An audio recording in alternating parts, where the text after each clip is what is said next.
All right.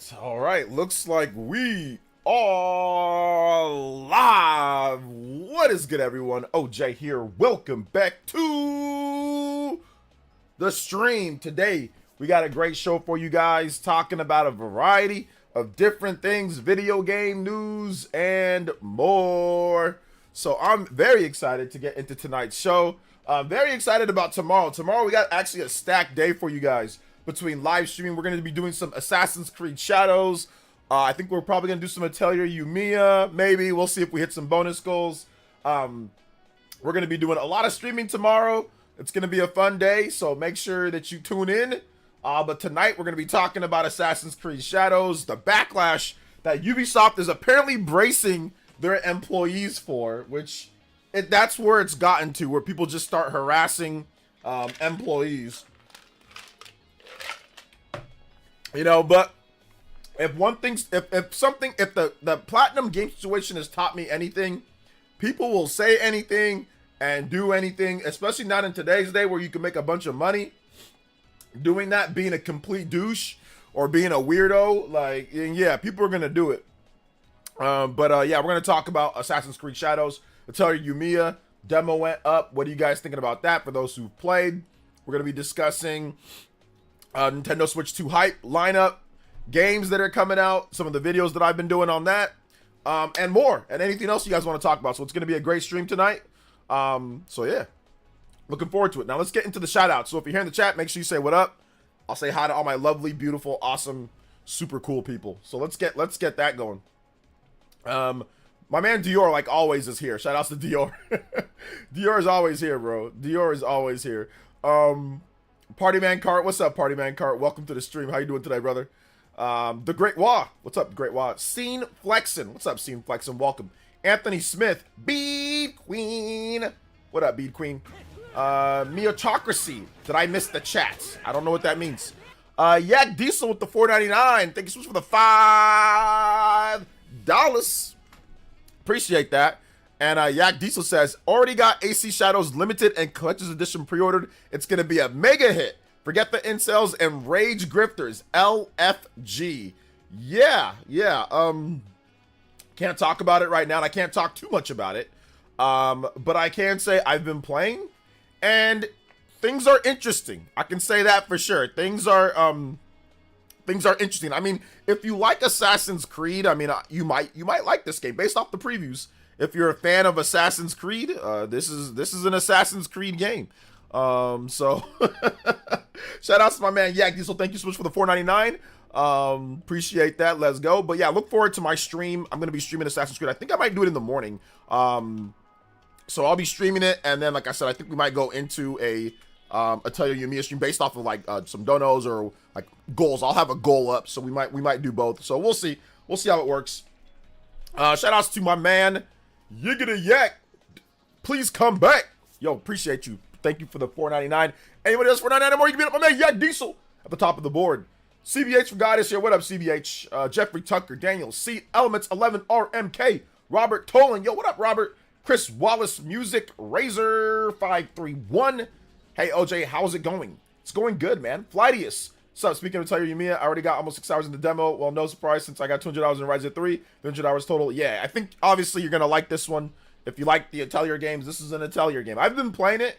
I think I can talk about it now. I'm not 100% sure. I gotta look at the embargo thingy, but I mean the demo's out, so I can talk about anything that's in the demo. I'm probably a little bit past the demo, but yeah, it's interesting. It's a fun game. Like, I really like the combat in the game. I think it's cool. I think that there's a lot of strategy and depth. But the problem with Atelier Yumia is that it's way too easy on the normal difficulty. Like, it's way too easy. It's actually even too easy on the hard difficulty. So I had to crank that baby up to very hard just for it to actually feel like I'm just not obliterating everything, no problem. So yeah, like that's the only issue that I would say, is that the game is just way too easy. So yeah, and which they're trying to get new people to play. But yeah, if you're an Atelier fan, or if you've played previous RPGs and all that, crank that difficulty up, because the normal difficulty is so easy. It's like my first RPG easy. So I had to crank it up to very hard, because you gain levels like instantly in that game. Like this game, you get like I'm level 43 already or something like that. I have not been playing for that long, you know?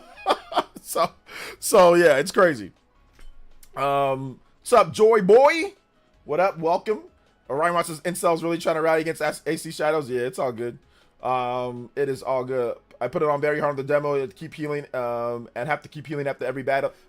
Yeah, that's because you're mashing buttons, Mick. You shouldn't be getting bodied so bad. So stop mashing so much, and you gotta time your button presses. When you play it on very hard, it's good that you have to keep healing, but it's also bad because you're not paying attention to the enemy attack pattern. So pay attention to the enemy attack pattern. Stop spamming, because some moves have a lot more startup time. But you can cancel the move, like at the very beginning or the very end. You can cancel it into a dodge. So just be like, if I had to give some advice, since you're getting beat all the time and you have to keep on healing and you're wasting your resources, is don't spam the buttons. Time your button presses and watch what the enemy's doing, and then that way it'll be a lot better. Or even time it up with like where you go from like the inner ring to like the outer area. Time it up to like where you like backflip out of there and like you can dodge attacks that way.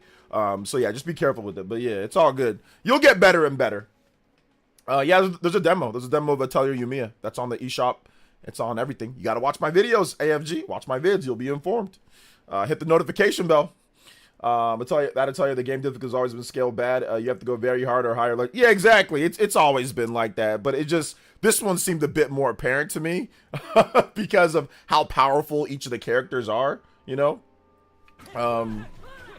Shout outs to Chris the Strider Dog with the $4.99, and it says, proud father moment. My 9-year-old destroyed you in Mario Kart 8 Deluxe. Much love from the land of John Stockton. Yo, Johnny Stockton. Shout outs to Utah. Appreciate you, man. Thank you for the $5, Mr. Chris the Strider Dog. Thank you for the $5 or $4.99. Actually, got a two-way tie at the top of the board between Chris the Strider Dog and Yiggity Yak. Anybody that does $4.99 or more, you can time up, or you can pass up Chris the Strider Dog and Yak Diesel. Chris T.S. and Mr. Yak Diesel. Let's go. Thank you for the dono. And yeah, shout outs to little Shriner Dog Jr. out here bopping dad. That's good, man. That's what you want to see. You want to see the kids be better. What's up, Madonna Mars? Is still seeing the Grifters, AC Shadows, and Ubisoft videos? Oh yeah, of course. They're gonna milk it. Like I saw one that said Ubisoft will sue if you attack their employees or something. I don't see anything. If you attack, I mean, no, that's not what they meant. They meant online attacking, not actually physically attacking. Monado. What's up, Bunker Gaming? Welcome, man. Yeah, we back on Twitch. I just have to fix something real quick. So yeah, shout outs to the Twitch fam. You guys want to support your boy over on Twitch? If you got Amazon Prime, you can support your boy over on Twitch with the free Amazon Prime. Appreciate y'all. So thank you guys so much for your support over on Twitch. I appreciate you guys watching. True gamers beat their dads in Mario Kart. Yeah, true gamers definitely do. Definitely do. So yeah, he says Yumia plays a lot like Genshin. Its open world 2 demo is pretty fun. Genshin. I mean, I think aesthetically it might look like Genshin, aesthetics wise, with some of the attacks, but it actually doesn't play like Genshin. Like I said, I think if you're mashing buttons, then maybe, but Genshin's a full action RPG. Atelier Yumia is not. Atelier Yumia is a very weird version of how, oh god, what would it be? It's a weird version of how, the Tales of games used to be. Tales games used to lock you into a plane of like a straight line of existence, and then like you could hold the L button and then like run around in a circle. That's how Atelier Yumia is, and that's a very big difference from Genshin, where Genshin, it's completely like action RPG. Atelier Yumia, it's not completely action RPG. So saying that it plays like Genshin is gonna, if people try to be like, this isn't like Genshin, because you attack and then you can run around in a circle against someone, but then you can also jump backwards, like a backwards plane. So there's a forward plane and a backwards plane, and then you can run around in a circle in those planes. You can't freely move around and attack. So while yes, aesthetically it can look like Genshin at times, but it doesn't really play like it. It doesn't really play like it at the end of the day. But aesthetics wise, sure. But fundamentally and mechanically, not necessarily. But yeah, you see a lot of anime looking people doing all sorts of flashy moves. I get that aspect of it for sure. Shout outs to Cyber Taurus with the Zhao. Yo. Excited for this weekend. Got yes, XCX preloaded. AC Shadows preloaded. No work Friday. Saturday or Sunday. Woo! Kicking it all off with JoJo Friday in the Elite Ninja Village also hopefully. Yes, sir. It's going to be an amazing weekend of gaming. Absolutely, yeah. We're gonna have a big Friday, guys. We're gonna have Xenoblade Chronicles. It is gonna be a huge day. We're gonna have Xenoblade Chronicles. We're gonna have a little giveaway that I'll be doing. We're gonna be having a bunch of stuff Friday, so it is gonna be a lot of fun, man. I cannot wait. For JoJo Friday this week, man. Make sure you guys be here or be square. And Cybertorch, how about you be the top elite ninja, the stream ninja, the stream Hokage? Let's go with that 20. Getting us to our first overclock of the stream. Let's go, Cyber Taurus. Thank you so much for the support recently. Cyber Taurus been showing some mad love. We appreciate you here, man. We love you. Thank you so much for your support, like always, brother. And yes, let's get that first overclock hyped up. Boom! Overclock Buster! Yes, sir. All right, so we got a psycho here in the chat. We're just gonna time you out, man. You just spamming. We're gonna time you out 10 minutes. And then if you just keep coming here to spam and not actually talk about the game, we're gonna probably just block you, man. So just relax, Henry. Listen, man, we ain't here to antagonize you or anybody else. Listen, guys, if you want to talk about creative or constructive criticism, or you want to just talk about it that way, we can. But you don't gotta act like a drone over the internet. Like, you don't gotta do that. Just chill, all right? If you don't like Ubisoft, that's fine. I don't really like Ubisoft either. I'm not a big Ubisoft fan. Keep it a buck. But just coming here and spamming a like just spamming it is just dumb. If you got an issue with their games, just say it. Like, be intelligent. Stop being a freaking weirdo. You know what I'm saying? Like, just be smart about it, or be a little bit witty about it. Like, oh yeah, Ubisoft, they're like this. Like, just be normal. Like, you don't got to act all weird and goofy because, like, the internet, that's how a lot of these weirdos and these incels act, bro. So when you come here, be cool, man. Be cool about it. Like I said, but you're allowed to not like anybody. You know what I'm saying? Or not like X or Y or Z company. You don't have to, but don't spam it in the chat, bro. Shout out to Cyber Taurus, though, man. I appreciate you. 10 more combos, and we're at the 30-minute extension. I appreciate it, man. Let's go. Let's see. Watch too many Grifter. He definitely watched a lot of grifting. Well, actually, to be honest, people don't like Ubisoft even if they don't watch grifting channels. To keep it a buck.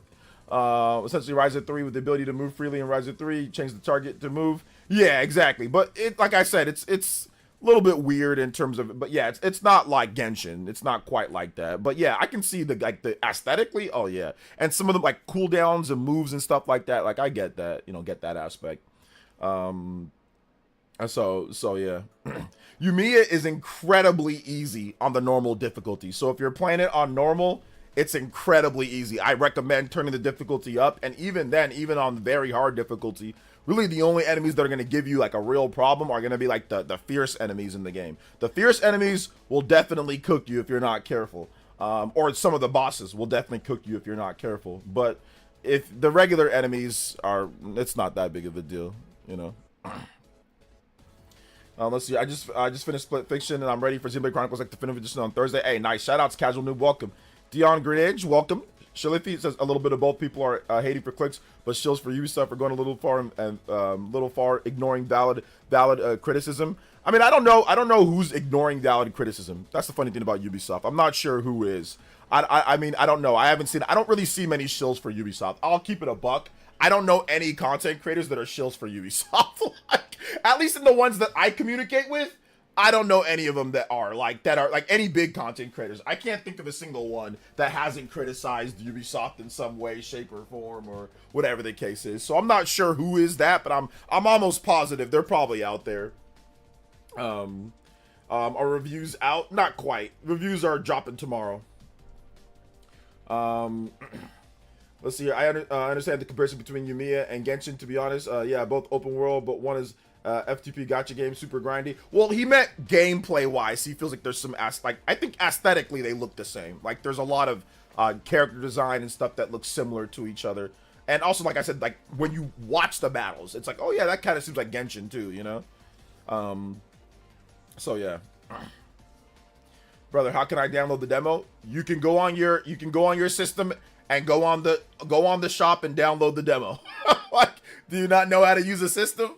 So go on your PC or go on your Switch or go on your Xbox or your PlayStation. You type in the name of the game, and then it says you can download the demo, my man. Do you not know how to use a system at all? Why are you asking me?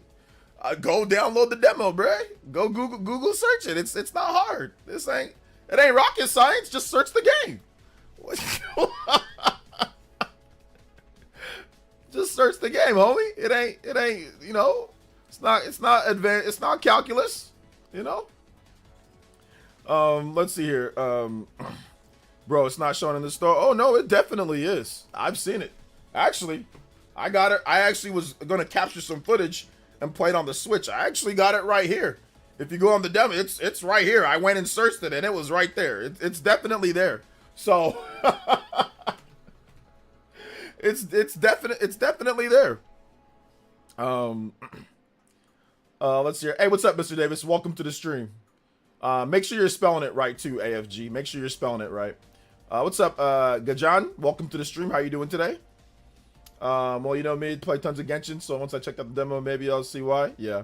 What's up, MPCW? What's the chances of getting the real Kingdom Hearts collection on Switch, not just crappy cloud versions? I'd say 50-50. Found it. Downloading now. Hey, let's go, Cybertaurus. My designated PlayStation YouTuber loves Ubisoft. Then again, my designated Xbox YouTuber loves Bethesda. And I think I meant Obsidian. And tore into Shattered Space and Avowed. I don't know who your designated PlayStation YouTuber is. Who's that? Yo, it's Johnny. Thank you for the $2.99. Yo, super sticker. Hey, thank you for the dono, man. I appreciate that. Let's go. Shout outs. Lego. Thank you for the $2.99. We at 23. We are 7 combos away. Hey, yo. Hey, shout outs, guys. I appreciate that. Let's get those combo breaks, overclocks going.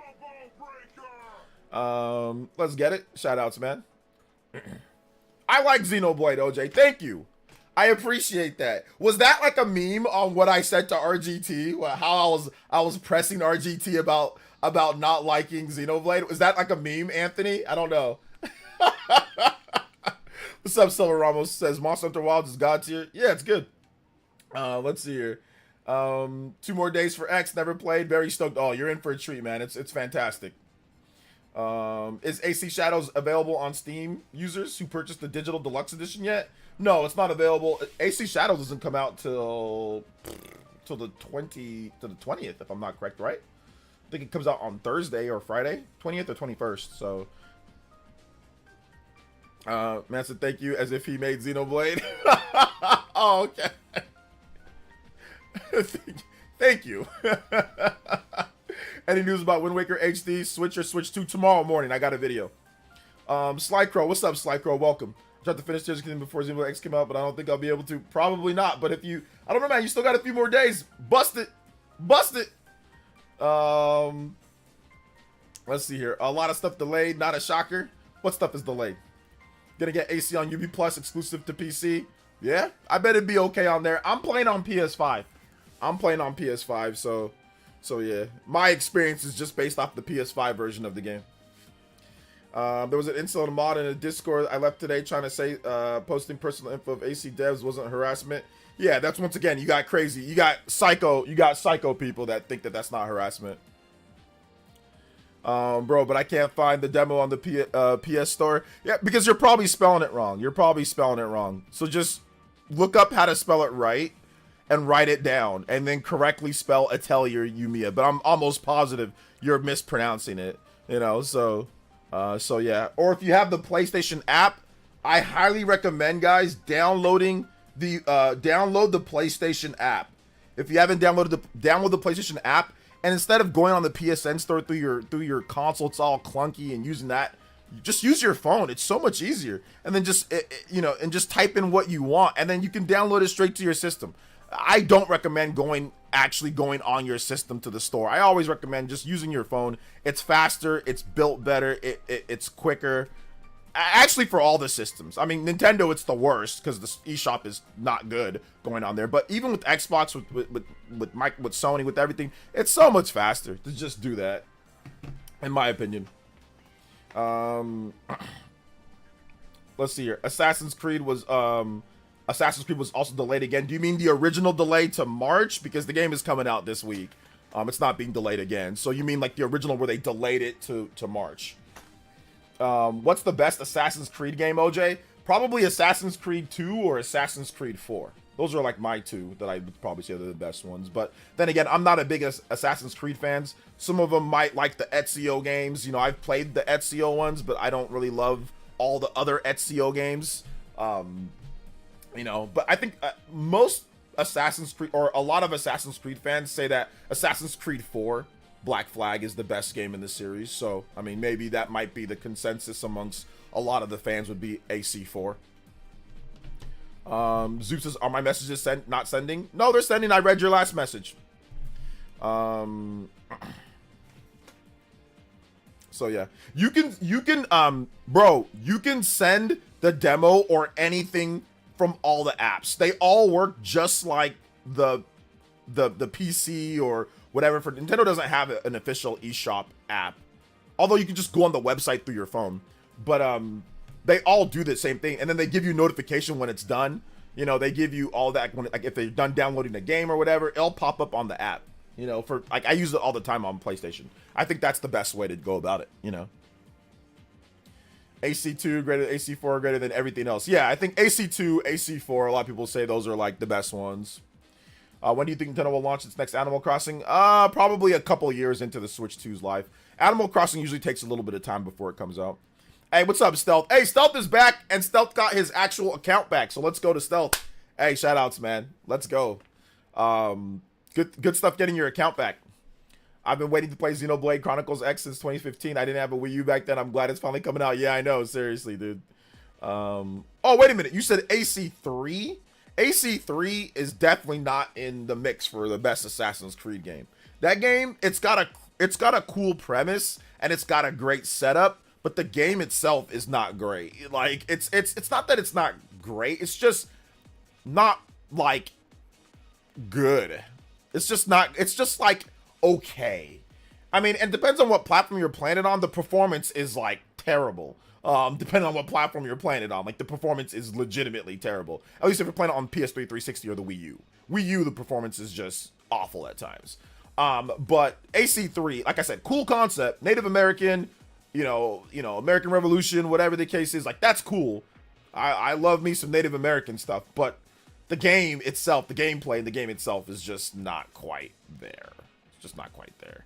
But hey, that's just my opinion. Let's see, bro. Posting personal info of AC devs, that's worse than the count doxing them. Yeah, there's a lot of people that don't feel like that's a problem because they feel like, oh, well, they're allowed to do that since they work. I don't know, they work for a public company. I don't know. It's funny, as soon as I said I wasn't getting it back, I got it back. Nice. I didn't know that Jez Corden helped you out there, so shout outs to Jez for helping you out. Let's see, it says, what's the one Switch game you're looking forward to most seeing run better on Switch 2? I'm not sure. If I had to pick one, maybe like Astral Chain if it does. I don't know if it will, but Astral Chain or like Tears of the Kingdom. Let's see. I like AC3, but understand why the gameplay is pretty weak. It is weak in comparison to the other entries in there. It is definitely weak in comparison. I mean, and listen, guys, I can't say anything yet, but compared to AC, I can't say anything right now, but let me tell you something right now. There's a new Assassin's Creed game coming out, and there's no comparison. There's no I'm just going to say it. There is a new game coming out, and I personally think, based off of what I've seen, there's no comparison here. Like, one game is one game, and the other game is another game. I'll just say that. Let me just say that. Let's see here. Is Oblivion Remastered going to be on Switch 2? I don't know, Robert. It might. I mean, Skyrim's on Switch 1, so maybe it comes to Switch 2. Is Shadows good? You'll find out in my thoughts tomorrow when we stream it. We're going to play tomorrow, so you guys can come through to the stream. I'll probably have a morning stream, so if you guys are at work or whatever, have it on in the background. So, yeah. It's going to be fun. We're going to play tomorrow. We're going to find out. You guys are going to be able to see. I don't want to hype it up too much, though. But, yeah, you guys will see. I can't talk about Assassin's Creed Shadows, guys. The embargo, there's an embargo. So I can't talk about it. If I'm talking in coded messages, I can't talk about it. Okay? So stop asking me if it's this or that or whatever the case is. I can't talk about it. We'll talk about it tomorrow. Tomorrow. Tomorrow is going to be when we're going to talk about it. So we're going to talk about it tomorrow. So we'll talk more then. What time am I going to play it? I will have a notification up on the community page when I'll play it. So look out for that. So, and I'll have a post on Twitter, and of course on YouTube. So hit your notification bells and all that good stuff. When can you preload the game? I'm not sure. I think if you already purchased the game now, you could probably preload it. I'm not 100% sure. So yeah. Let's see here. I wish the CE wasn't so expensive, but I can't wait for the reviews. Yeah, the CE is pretty pricey. It's pretty pricey. I have Assassin's Creed Shadows. Yes, I've been playing it. Yeah, I would love Astral Chain at 60 frames per second on Switch too. That'd be awesome. That'd be dope. Is it Alfie? Alfie, bruh. Thank you for the follow over there on Twitch. Appreciate that. Welcome to the Fire Nation. Let's go. Since someone mentioned Grums, I saw Fertanga's video about Grums scamming people. In my opinion, it was never just Grums. It was those grifters defending him. It's Grums and the grifters defend. They're both. They're all wrong. But Grums is a weirdo. Console preloads are active, and they just opened up on Steam today. Nice. There you go. Console preloads are active. Opened up on Steam recently. You guys go check it out. Also, check out hitting that like button. We're at 54 likes. Let's get to 100 likes ASAP. Rocky, let's go. 100 likes. Hit that like button if you're enjoying the stream, enjoying getting your questions answered, and talking about video games. Let's go. Yeah, Xenoblade 2. All the Xenoblade games could get nice updates on Switch 2. I would like all those games to be updated. I didn't beat Valhalla, so I may play Shadows, then circle back. Yeah. I mean, I don't know if Monolith will or not. You know, like, they might be too busy with other stuff, so I don't know if they will. Yes, I follow you on YouTube and not Twitch. I hopped over here to follow you as well. Hey, thank you so much, Alfie. Appreciate that. Thank you for following me on Twitch as well. We don't get many new Twitch followers. We don't get many Twitch viewers and Twitch followers. Twitch never promotes my stream. but I appreciate it. Thank you. Appreciate you coming through. PC version around 200 gigabytes for 230 gigabytes. Dang. Is it really that big? I think the PS4 or the PS5 version is like 110, 100 something. So double? Really? That's crazy. I cannot write Assassin's AFG, are you listening to the words that come out of my mouth? Literally, you've been here the whole time, and I said I cannot talk about Assassin's Creed Shadows. I cannot talk about it. It's under embargo. Tomorrow. I cannot talk about it. It's embargoed. I cannot discuss the game until tomorrow. Someone just streamed it for 5 hours. Yeah, and they're gonna get hit with the copyright strike. Let's see here. I'm interested in playing it, but man, AC Shadows has to be game of the decade for me to buy it at 70. I agree. Like, if you're not big into AC, like, even no matter how I feel about it, or doesn't matter how I feel about it, or what reviewers feel about it. Like, if you're not into AC, there's no point in going out there and buying it day one. Like, you can wait, you can get a discount. Like I said, this has nothing to do with me playing the game or not. Nothing to do with the reviews of the game or nothing to do with anything. I'm just saying, in general, AC games, Ubisoft games usually discount somewhat early. So if you're not huge into AC, or if you're not like, or, you know, or if you got other games to play, then yeah, you don't have to go out there and buy it at 70. You know what I'm saying? So yeah. Let's see. After playing Xenoblade Chronicles 1 Definitive Edition, starting 2 definitely needs some quality of life updates. I can see them doing an updated version, especially Xenoblade Chronicles X. In terms of quality of life stuff, they already patched in all the quality of life stuff for Xenoblade Chronicles 1. I don't think that really needs anything. And 2 also got patched in a lot of quality of life stuff. So, I mean, I'm pretty sure that there's more that they can do, but I think it's just more about performance with those 2 games. I don't know if it's necessarily they got to add a bunch of quality of life stuff. That's what Xenoblade Chronicles 1 did. They added a bunch of quality of life stuff to that game. Xenoblade 2, they patched in a bunch of quality of life stuff. So it's more about the performance for both of those games, in terms of more so than quality of life. Let's see here. OJ, question: Xenoblade Chronicles X. Do you think I will like this game? Yes or no? No, I don't think you'll like Xenoblade Chronicles X, Mr. Davis. What's my favorite AC game? AC2, probably. Yeah. OJ, what's the last AC game you played? The last AC game I played was, well, I'm playing Shadows, but before Shadows, gosh, was it AC Odyssey? I think it was Assassin's Creed Odyssey. Yeah. I did not play Mirage. I skipped Mirage. I skipped Valhalla.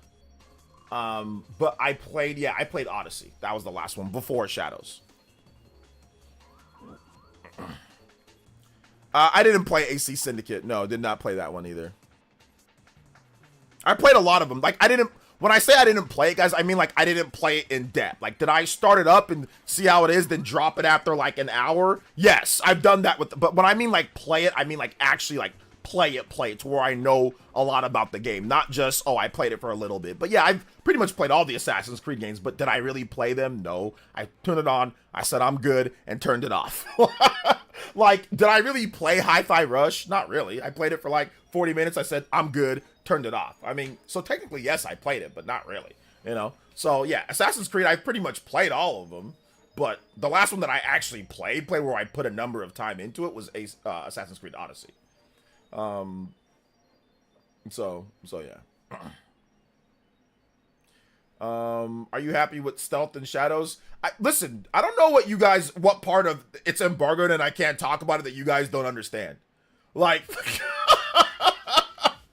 I really don't understand that, because a lot of you guys have been here the whole time and I've said I can't talk about it like that way in terms of specific things. And people keep on asking me, well, what do you think about this? Or what would you rate it? Like, what part of that is that you guys don't understand? Like, it's gotta be tomorrow, brother. FOC, we will talk about it tomorrow in terms of how much I like it. You can watch me play the game. But like, I don't know how many times I have to repeat that. Let's see here. Let's see here. What question? You can't ask anything, damn it. It's embargo. You can't ask any. You can ask me, are you playing it? And I'm like, yes, I'm playing it. That's what you can. You can't ask me anything past that. You can ask me, when are you going to play it tomorrow for us? I'm like, I can tell you when I'm going to play it tomorrow for you. But you know, you cannot ask specific gameplay mechanics and things. No. How's your day, I guess? My day's been good. How was your day, FOC? I appreciate you coming out to the stream.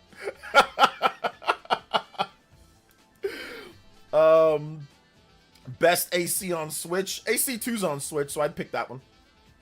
What system am I playing on? I can't answer that. I'm playing it on the PS5. I'm playing it on the PS5. Yeah, I think people don't know what an embargo is. Basically, what it is that there's a certain time and date that you can't talk. Like, you can't talk about something till this time and this date. So, and that's just what it is. You know, there's various reasons why companies do embargoes, and in my opinion, they're necessary and needed to do embargoes. It's necessary and needed to do them. So yeah, I will not break the embargo. So yeah.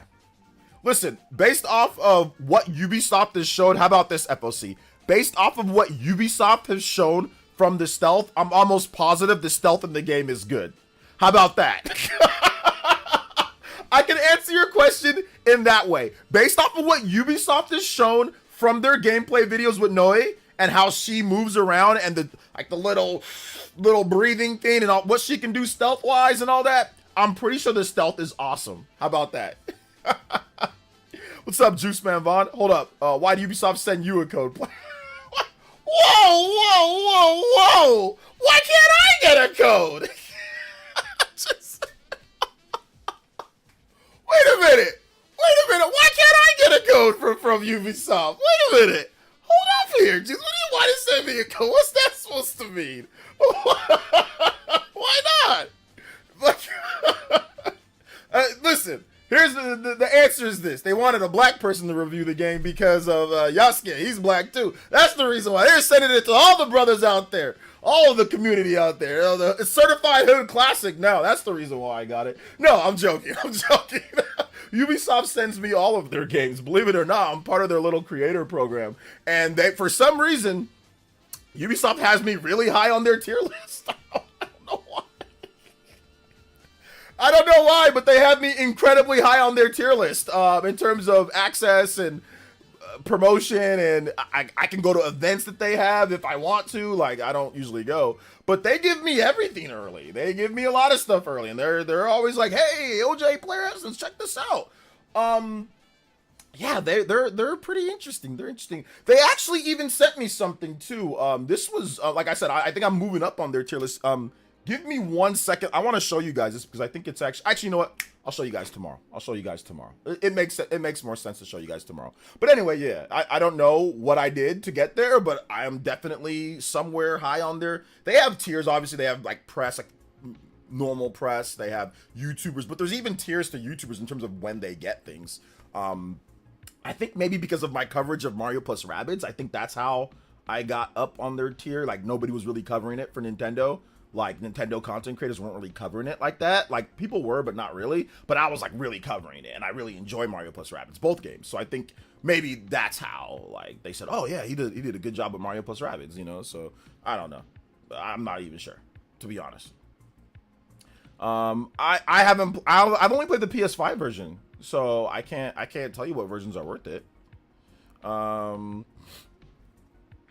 I can't discuss the exact time when I'm allowed to upload, and to be honest, I don't remember.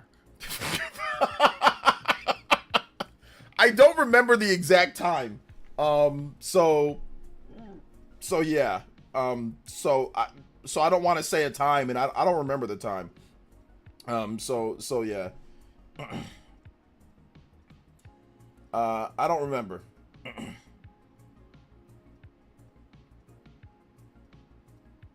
So yeah, that's that. Actually, I just looked. I know the time now, but I can't say it. Can't lie to you guys. I just saw it. I was like, damn, what is the time? Hold on, let me make sure I don't say nothing on accident. So then I looked at and yeah, I was like, okay, now I know the time. I know the time, but I'll tell you guys tomorrow. I'll tell you guys tomorrow when I'm streaming, the time I'm streaming. Let's see, just another artist. What's up, man? Welcome. You mentioned Hi-Fi Rush earlier. What did you not like about the game? I'm just not a music rhythm game person. It's a good game though. Let's see here. Well said. Well, OJ, you did say that you hate Ubisoft. Did I ever say that I hate Ubisoft? I think I said that I dislike a lot of their games and some of the stuff that they do. I dislike, but I do like I like Ubisoft games. Like some of their games I like. Prince of Persia: The Lost Crown, loved that game. Gave that game praise. Obviously, Rayman Legends, loved that game. Gave that game a lot of praise. Mario plus Rabbids, loved that game. Mario plus Rabbids, Kingdom Battle, and Sparks of Hope. Ubisoft does some cool stuff, you know, every now and then. Some stuff is dope. Sometimes there's a lot of stuff that I don't like, but there's a lot of stuff that I do like. Like I said, Mario plus Rabbids, Prince of Persia: The Lost Crown, Prince of Persia just in general. You know, Rayman's great. So they make some good stuff. You know, it's not all bad. Hey, what's up, music guy? Are you able to say the time of the Xenoblade embargo? Hell no. I wouldn't even go this far when it comes to Xenoblade, to be honest. I got nothing to say, but I'll be streaming it the day that it launches. I'll be streaming it. I got nothing on Xenoblade though. To be honest, I got nothing on it. I can't say nothing. But yeah. Let's see here. Facts, Prince of Persia: Lost Crown was fire. Yeah. What date can you play when you pre-order the game? You can play it on launch day. I think you can play it at midnight on launch day. So depending on where you live, it could be the day before. Any chance for the Division to be on Nintendo? Yes, that was rumored, CBH. If you watch my videos of leaked Nintendo Switch games, Switch 2 games, that was one of the games that Ubisoft was rumored to be bringing over. So yeah. Do you like African Samurai or female Shinobi? Based off of the previews, from what I've seen, they both actually look really cool and fun to use. Based off of the previews of the gameplay, they both actually look pretty cool. What are the co-op game you like better, Moving Out or Overcooked? I don't care about either one of those. Adam Carson, what's up, Adam Carson? Welcome. What is good? Heard the dev team got split up because they didn't sell that well. Apparently, yes, the dev team got split and put onto different projects. It seems like that was the report, at least. Favorite Ubisoft franchise besides AC? AC is definitely not my favorite Ubisoft franchise. But if I had to pick one, it'd probably be Prince of Persia or Rayman. I don't watch football. Let's see here. Winning is my name. I've been conflicted whether Mario, I think that Wonder, is worth getting. Is it worth getting? Yes, it's worth getting. It's a really good game. Go watch the reviews. Check out the reviews for the game. Check out the gameplay. It's really good. Go watch my videos on it. Let's see here. Who knew a samurai was not a ninja? What does that mean? Judo flipping over these Assassin's Creed questions is something crazy. People come on asking me stuff that's embargoed. I don't know what to tell them. Let's see. Where's the love for Starlink? Yeah, right. Starlink could have been goated if Ubisoft wasn't so damn greedy with their stupid toys. Would have been good. Let's see here. Do look forward to your perspective on this game. This might be the first Ubisoft game might drop full price. That you'll drop full price on the game. Yeah, I'll talk about it tomorrow. So yeah, it's gonna be interesting for sure. It's gonna be interesting for sure, man. Looking forward to it. Kingdom Hearts 4 or Silk Song for the Switch 2 Direct. I'd love it if both of those games were there. That'd be dope. The Rayman IP includes Rabbids games. Is it still your favorite? Yeah, but not Rabbids, not the Rabbids IP, just the Rayman IP. Like Rayman, yeah, Rabbids are part of the Rayman, like a sub part of the Rayman franchise, but there's plenty of Rayman games that have nothing to do with the Rabbids. That's a more newer Wii era creation, more so than like a more so than like a Rayman thing. Like Rabbids is part of the Ubisoft or Rayman universe, but it's like not. It's like you don't have to like Rabbids because it's part of the Rayman universe. Like, there's so many games that have nothing to do with the Rabbids, you know? So yeah. Yo, Mac Vega! Welcome back to the Ambu Tier Squad! Hey, yo! Shoutouts. Thank you so much for that Ambu Tier pledge. Appreciate you. Keep on hitting that like button, guys. I don't know how many likes we're at, but it's not enough. Let me just tell you that right now. It's not enough. It's not enough. I'm telling you that. 5 more combos away from that 30-minute extension. Thank you so much, man. I appreciate that, guys. Let's go. They should have made unlockable Samurai Rabbid for this AC. That would have been really stupid, but also probably hilarious at the same time. So yeah, yep. Don't search on Twitch because people are streaming it now. You don't want to get spoiled. Oh, okay, what? Assassin's Creed? Okay. Yeah, I'm not gonna search it on Twitch. Silver Ramos. Let's see here. I would love if Rayman was in the next Smash. Yeah, I was hoping that he'd be in the last one, but it's all good. Expect you to say Kingdom Battle and Sparks of Hope. We're good, so yeah. Kingdom Battle. I don't like the Rabbids in Kingdom Battle and Sparks of Hope. I don't like them. The gameplay's good though. Like the gameplay's good, but it has nothing to do with the freaking stupid Rabbids. Like, don't get me wrong. Like some of the comedic things are okay with the Rabbids in there, but that's not what makes the game good or not. Like it's definitely not the Rabbids. Like, what makes the game good is the gameplay. Like you could have easily substituted the Rabbids with Rayman Legends characters, like all the different characters from Rayman Legends. The game would have been just as good, if not better. Like if they would have just said, okay, it's a Rayman cross like Mario cross Rayman, Mario plus Rayman Kingdom Battle. That would have been just as good, if not better. Heck, they even put Rayman in the game. So if they would have just made it a Rayman, like Mario and Rayman team up together, and Rayman's friends have all the set, like Rayman is also like Mario, and he has like, you know, he like has like a Mario hat or whatever, or if it's just that, and they gave all the abilities that the Rabbids have to Rayman characters, the game would have been just as good, if not better. I mean, maybe there wouldn't have been as much comedic value, but Rayman is pretty goofy and has comedic value anyway, so they could have done that too. Yo, Cyber Taurus with the $5 Ninja Peach. Just loaded Yumia demo, so going to need at least 30 minutes more on this stream. Yes, sir. Yes, sir. I got you, brother. I got you. 30 minutes activated.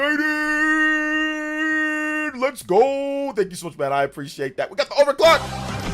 Overclock Buster. Yes, sir. Shout outs. Thank you so much, Mr. Cyber Taurus.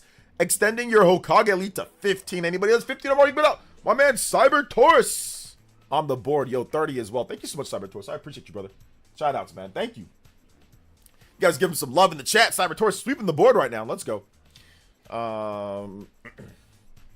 Let's see your favorite Xenoblade character. That's not an MC. That's not an MC.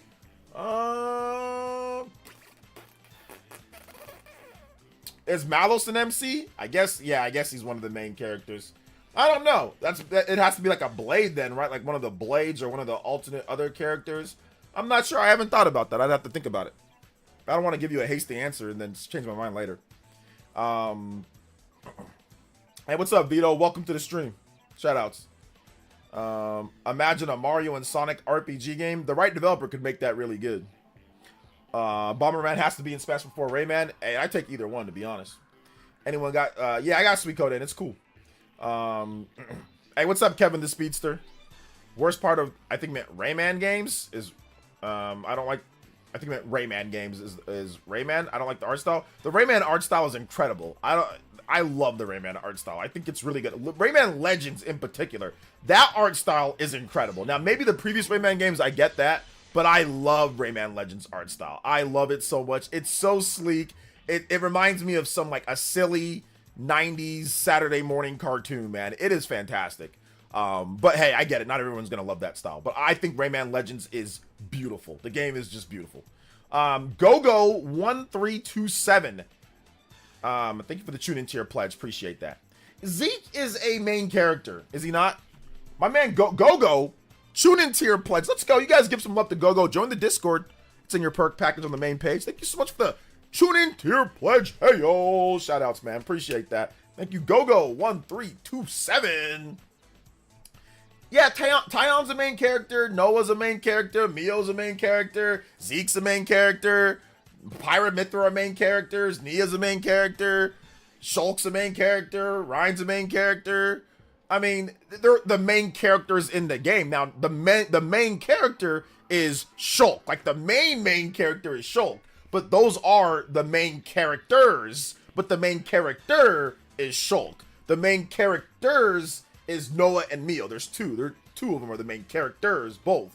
In Xenoblade 3, obviously, or sorry, Xenoblade 2, it's Rex, Pyra, and Mithra. Those are the main characters as all of them.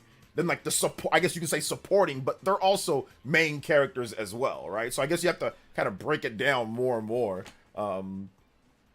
Main protag. Okay, yeah, the main protag as a singular entity. Then yeah, then we can say yes. First game it's Shulk. Second game it's Rex, Pyra, and Mithra. Third game it's Noah and Mio, and then everyone else is like, you know, the supporting main characters, you know, or the supporting main protagonists. Okay, protagonist. My favorite is probably. I really like. I don't know. It's kind of hard to say. But I really like Matthew, and that's crazy because Matthew's from the DLC, but I really like Matthew a lot. And I like all of them. It's hard to pick one, but Matthew was so cool in Future Redeemed. I love Matthew, and I like the DLCs. I love Laura. I like Matthew. I like Rex. I like Shulk. I like all of them, man. Like, I don't think there's anyone that I don't like in terms of the MCs. I like Noah, I like Mio. It's hard to pick one, the main protag. I like all of them, man. Matthew is freaking awesome. If you don't like Matthew, you do not understand the significance of how awesome Matthew is. He's so cool, and his story is so legit goated. Yum Game, thank you for the 40 bits. Says, why is the button of Xenoblade Chronicles X different from the other Xenoblade games? The button config? What does that mean? What does it mean, like the button config? Yum. Not sure what that means. Nia for main characters, main protag, Rex, Laura, Mio. Laura's awesome. She's actually a really cool protagonist as well. Matthew is so cool, man. He is so dope. But like I said, his significance and importance in the Xenoblade series cannot be understated. I'm full of beans, Matthew, probably. You think they'll bring GameCube games to Switch too? Yeah, watch my videos, Johnny. We talked about that with the GameCube filing just the other day. We talked about that, and I'm gonna make it. There's a video tomorrow morning, so yes. Matthew is the GOAT. I got back. I go back and forth between Shulk as my favorite Xeno characters. Yeah, Matthew is so good. Matthew is so good. I can understand why some might not like him because it's the DLC's short, and if you don't completely understand everything surrounding him. But man, like when you find out at the end who he is, you're like, oh my god, what? It was him. He was the dude. He was the guy. Oh my god, it's so cool because your whole Xenoblade life from playing from the beginning flashes before you afterwards. So it's great, man. It's so good. Dunban greater than Shulk. I like Dunban. Dunban's cool. Yeah, check out, guys. Watch my vids. If you ever want to know about, you know, stuff like Do I think GameCube's like all the main simple topics that everyone always talks about all the time?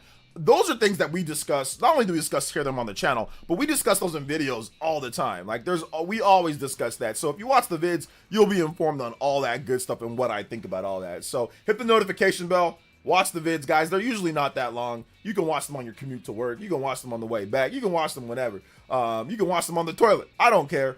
But yeah, just check out the vids, guys. We got you'll get so much more information and be so much more informed if you watch my vids. Just like I said, passively. You don't gotta even watch it. You just gotta listen to it. You know. Hit that like button though, guys. We are 15 likes away from the what's it called? 100 like goal. So let's go. Future Redeemed is short but full of awesome content. It really is. It's short, but I put like 50-60 hours into the game. So yeah, it's got plenty of content in there packed in for such a short game.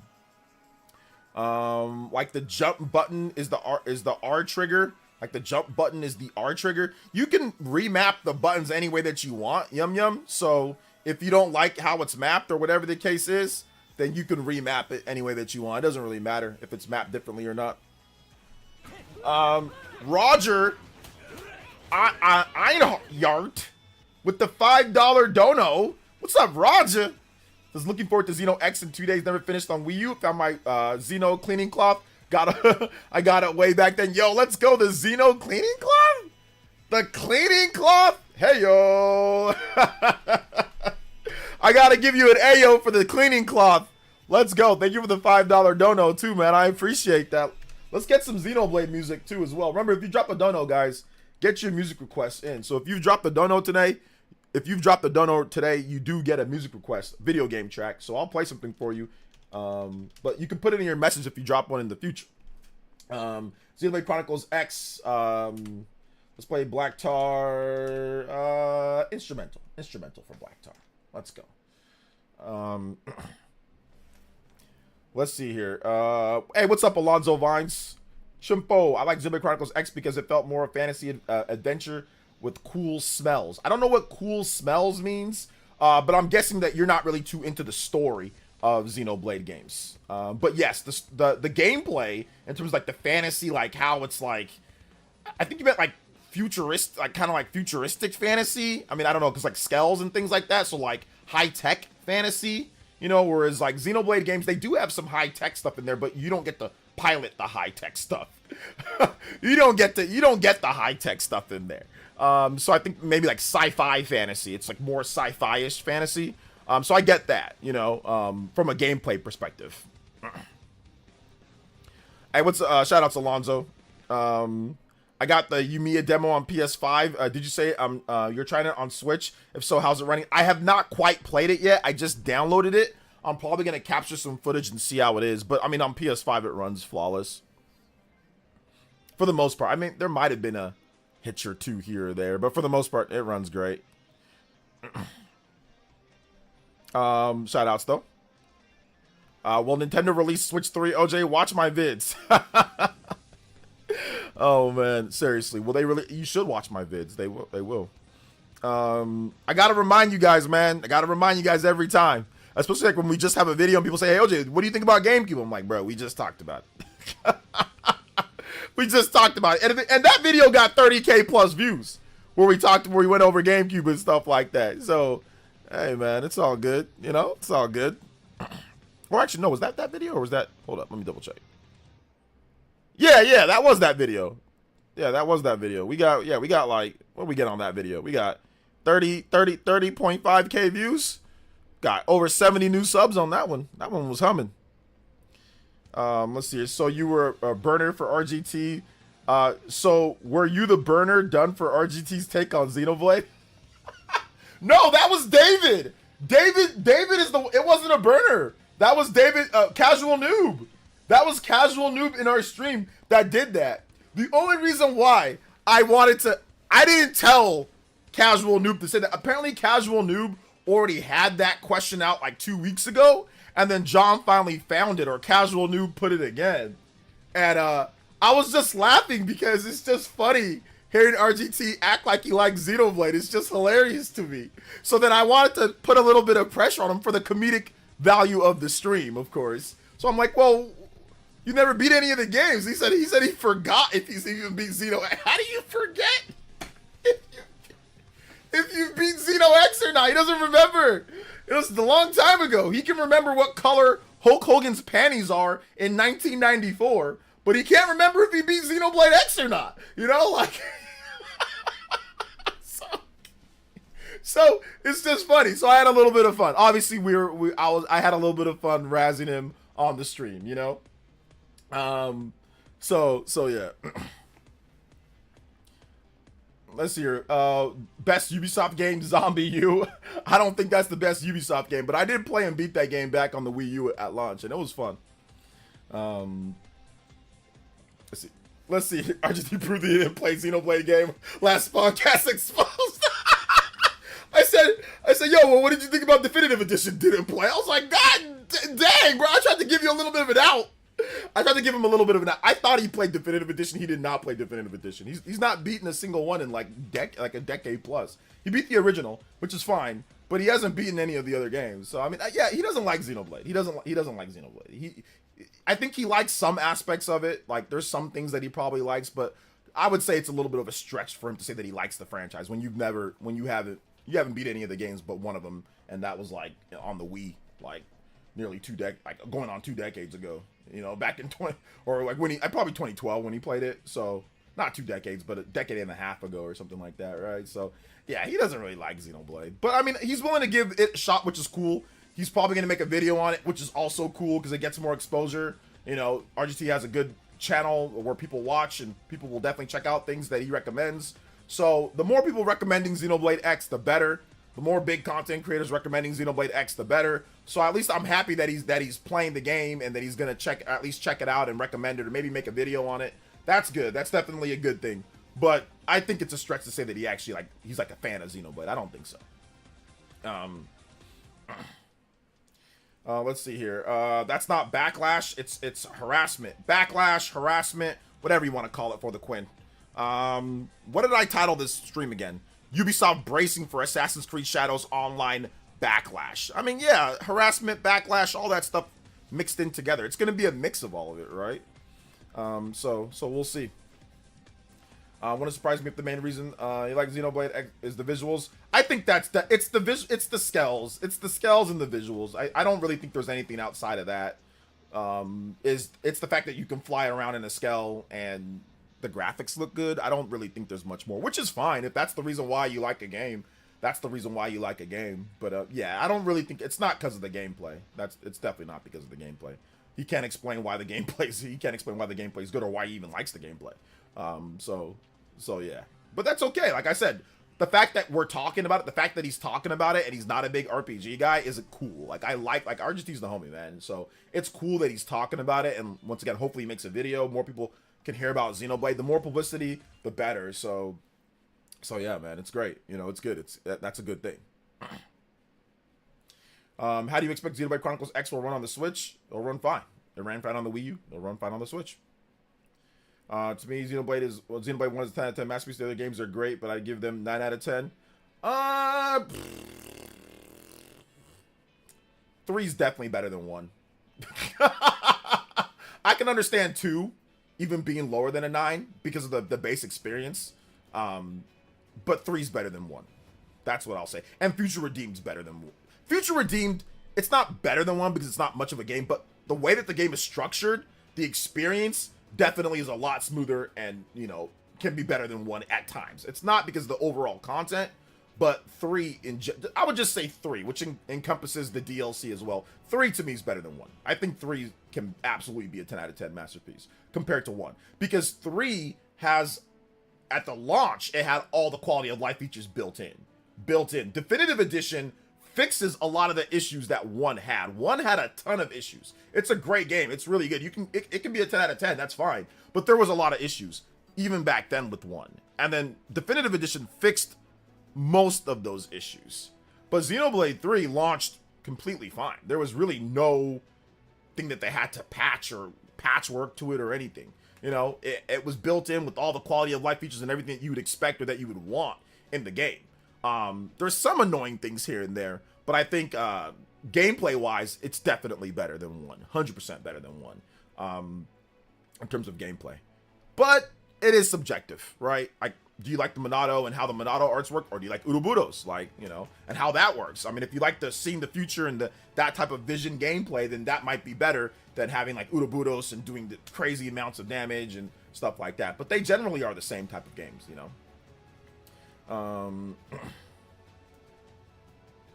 Let's see here. Class loadouts was a patch later, which they definitely needed that. So that was the one thing that they definitely needed was class loadouts. You're right about that.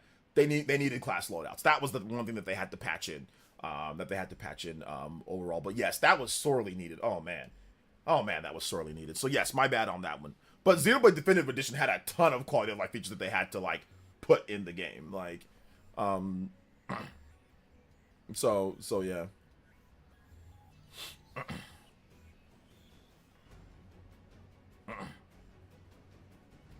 Yeah, in terms of like what characters you like and what you value and all that, like that's obviously going to be very different. I like all of the characters and all the stories, so I'm looking at it from a game perspective. Like, I'm looking at it from a clean slate. A lot of you guys have your biases in terms of what characters you like more or not, and that's fine. You're allowed to like that. But for me, I like all of them. Like, I don't like, oh my god, Pirate Myth is so much better than this. I don't care. You know what I'm saying? Like, I don't care. So I actually treat them on how did the game launch? What's the game? How's the story? How's the content? How's the gameplay? It's all on a level playing field. So that's my opinion on Xenoblade. I don't have these crazy preferences of Pyra and Mithra over Matthew or over Shulk or over this or that. Like or Noah and Emil. I really don't. I honestly don't. I like all of them. Okay, I like them all. So for me, they're all on an even playing field, and I judge them based off of what it offers in terms of the gameplay and the game and the experience that we got at launch. That's very important to say, the experience that we got at launch and how was it patched, because I play these games all at launch. I play them day one. So my experience in the patches might be different for some of you guys. If you played Xenoblade 2 a year later, it's a much better game than it was in 2017, but I played it and beat it in 2017. So I played a lot of it unpatched, you know? So there's also that.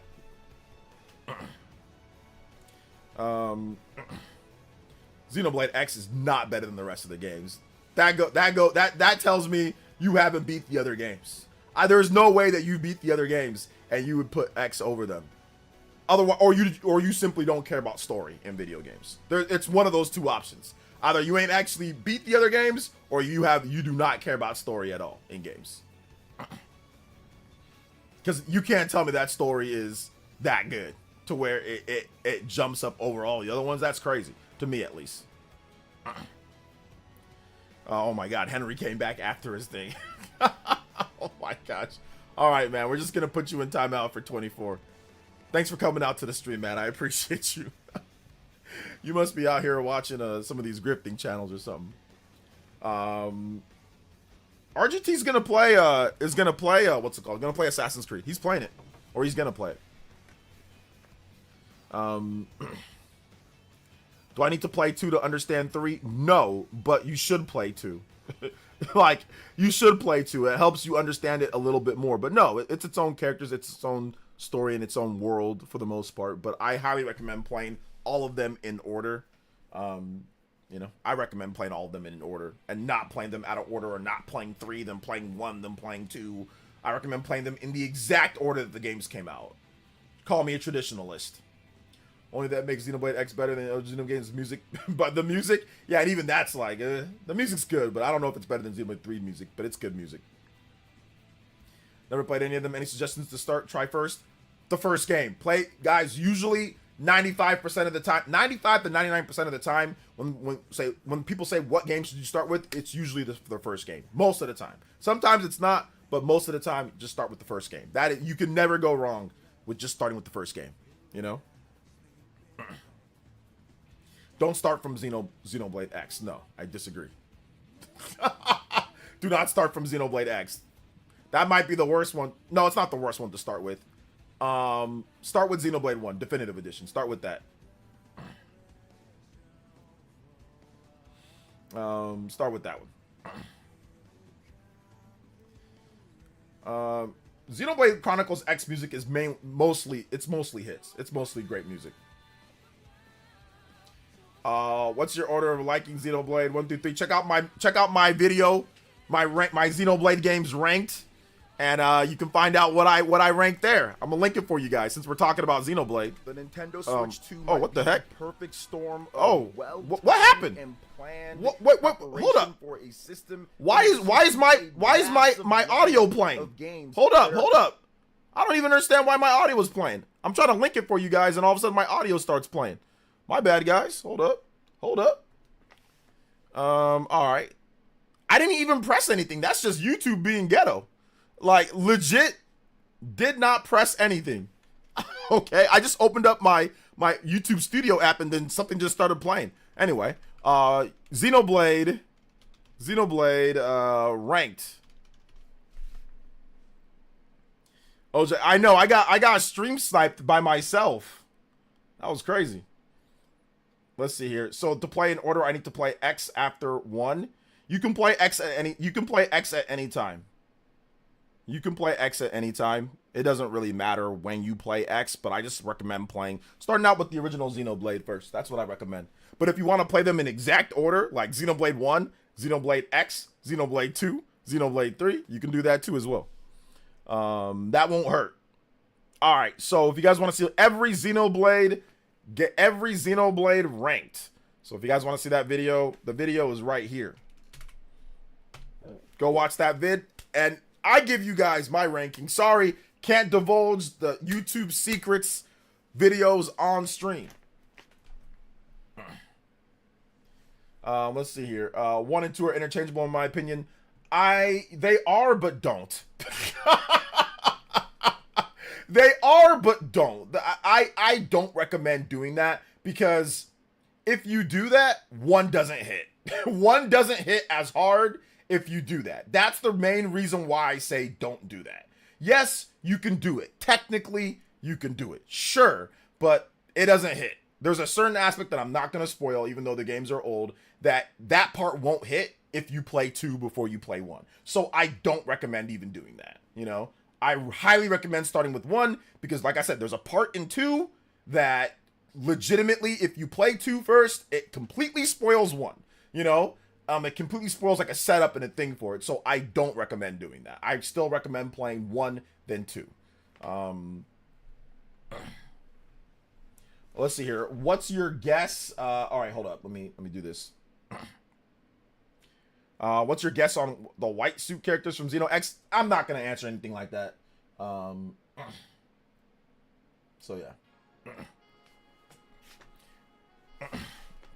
Don't spoil it, guys. Don't spoil it, Robert. Don't actually put anything there. Don't put any type, because there's so many people that haven't played it yet. So don't put stuff that could lead to what people might be thinking about it. That's not a real spoiler, but it's almost a slight spoiler, so I had to remove it.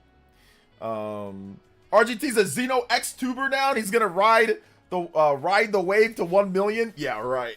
I don't think there's a single Xeno tuber that's even anywhere close to 1 million subscribers.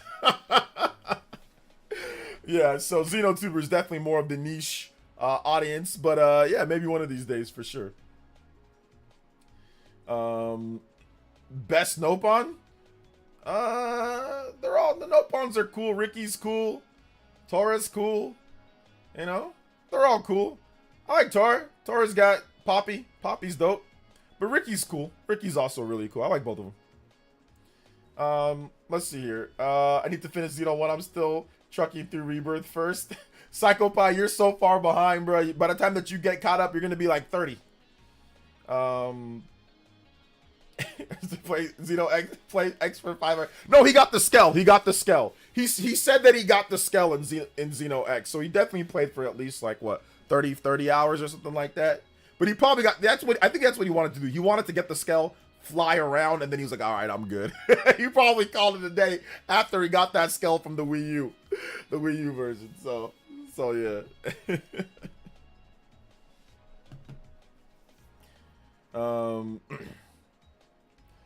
Favorite Capcom franchise? Probably Resident Evil.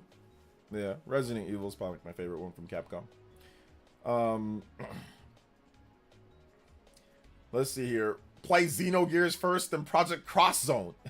Those are not Xenoblade games, but sure, absolutely. Xenogears is great, and Project Cross Zone's good too. There's 2 Project Cross Zone games, so you can play all of them. I know I'm gonna turn into an unk by the time I finish Rebirth. I know, seriously. Yeah, DMC is great too. I do like DMC. I think I like Resident Evil more than I like DMC though.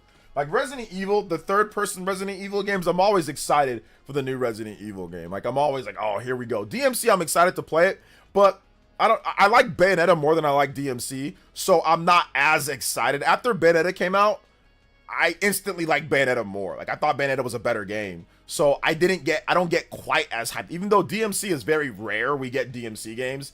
DMC is like, they don't release them very often, but the same for Bayonetta as well, right? So it's like, but ever since Bayonetta came out, Bayonetta kind of took the edge for me in terms of that. So I don't get quite as excited for DMC, but I still like DMC. I still think it's awesome. I still think it's a really good game. But I just like Bayonetta a little bit more. And before anybody says anything, oh, you're just a Nintendo. I 100%ed Bayonetta on the Xbox 360. So that was before the whole Bayonetta 2 and Nintendo whatever, okay? 100%ed it on the Xbox 360.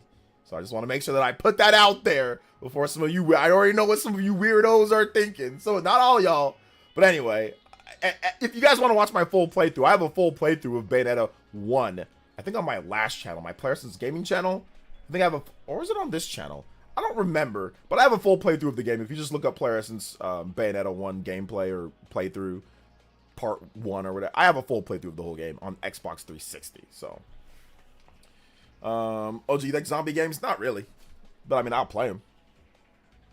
Are you gonna try out Ninja Gaiden 4? Of course, I play Ninja Gaiden games too. Been playing Ninja Gaiden since the original NES, baby. I love Bayo more as a series, but I like DMC 5 more than Bayo 3. I can understand that. I think DMC 5 is a better game overall than Bayonetta 3. I agree. Like, I like the gameplay more in Bayonetta 3, but I think DMC 5 objectively is a little bit of a better game. Now, if they patch Bayo 3, I think that might change. But as it is right now, yeah. Probably because Bayonetta is more fast-paced. At least why I can get into Devil May Cry trilogy on Xbox 360. Didn't have the didn't like how it controlled in combat. I can understand that a little bit. Tell your contacts in Nintendo of America to put Bayonetta 1 and 2 on sale. It's been on sale 5 times in Europe, but not a single time in the Americas. Why don't you just buy it? Is it cheaper for the exchange rate? Just buy it. Just buy it and buy the year. Oh no, that would probably be. It'd probably cost more, right? Because of the European conversion rate. Yeah, probably cost more. So yeah. Assassin's Creed Shadows is now #1 pre-orders for PSN and Amazon. Yeah, we'll see how the game does, though, in actual sales, though. Pre-orders are fine, and that's good, but I don't really put too much confidence into that. But I do think that the game will do okay. Like, I think the game will actually sell okay, but we'll see. Of course, we will definitely see. For sure. But that's a good start, at least, right? That's a good start. Good start for sure. Appreciate you guys coming out to the stream. Make sure you guys hit that like button. If you have not hit that like button, what are you waiting for? Hit that like button. Let them know that we are streaming. I appreciate everybody that came out to the stream today. Let's go. Oh, and also shout outs to Some Dude. What's up, Some Dude? Hey, dude. Yo, and he says, I'd say the biggest benefit DMC 5 had was the definitive special edition they did with Virgil. Also, what's good, my G? Hey, what's good, man? Yeah, that one's good, too. I have that one. Carlos save. I'm not sure what you're talking about, but it's all good. Shout out to Thorny Fox. Isn't AC Shadows rumored to be coming to Switch 2? Yes, it is rumored to be coming to Switch 2, but not near the launch of the Switch 2. So it's rumored to be coming later, like probably like in the fall or like Christmas time or like holiday. So it's not rumored. I think they need some like more optimization or something like that. So they're researching it and they'll get it out later, but probably not like if the Switch 2 launches in May or June, it's probably not going to be anywhere around that time. It should be late. That's the rumor, at least. We'll see what happens though. One franchise that you would like to see have an HD 2D style game. I'm not sure. Like, I'm not sure what other franchises they can do. There's plenty of them, like old school, like Breath of Fire or classic franchises that can come back with HD 2D for sure. I still don't understand the hate for Shadows.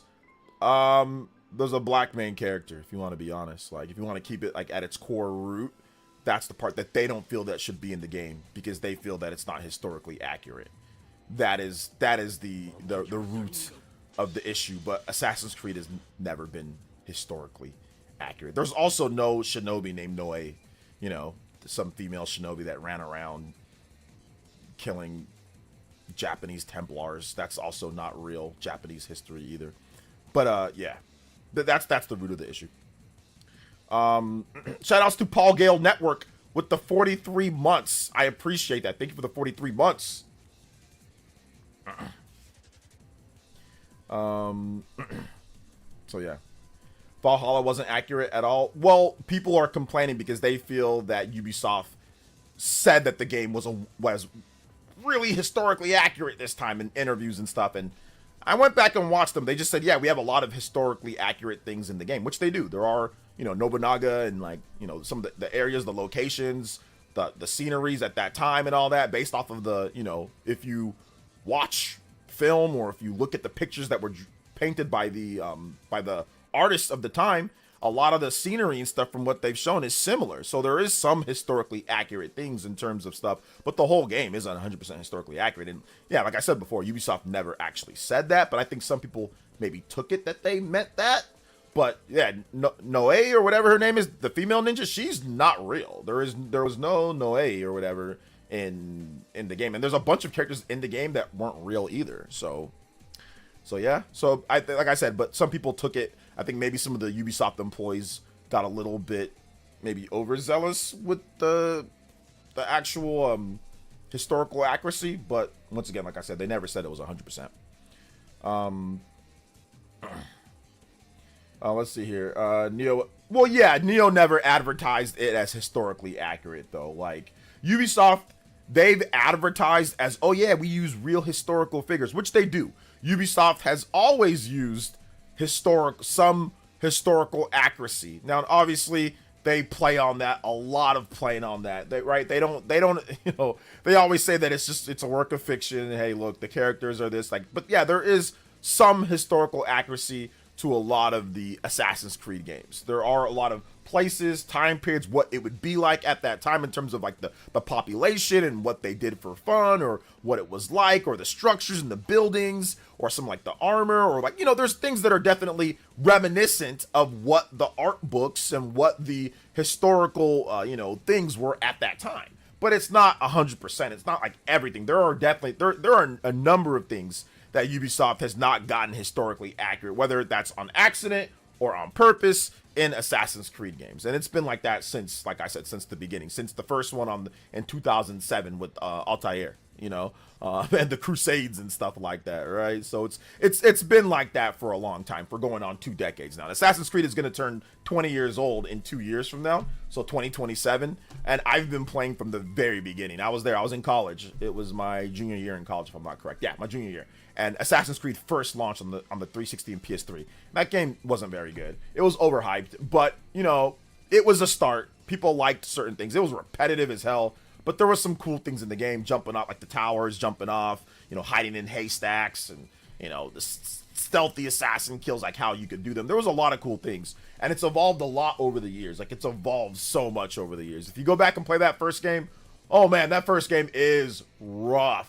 Go back. Don't play it like on like the enhanced ones. Play it like on an Xbox 360. Or no. Play it on a PS3. Go back and play the first Assassin's Creed game. If you get some time and you want to have a little bit of a laugh, go back and look at how terrible the AI is. How bad oh my gosh.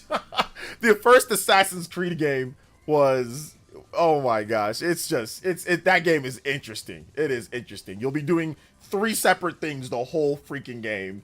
And like I said, the AI is really stupid, like really bad. Gameplay is super easy. Like that game is just, oof. But there was a lot of cool ideas in it, and I think like the storytelling and all that was cool.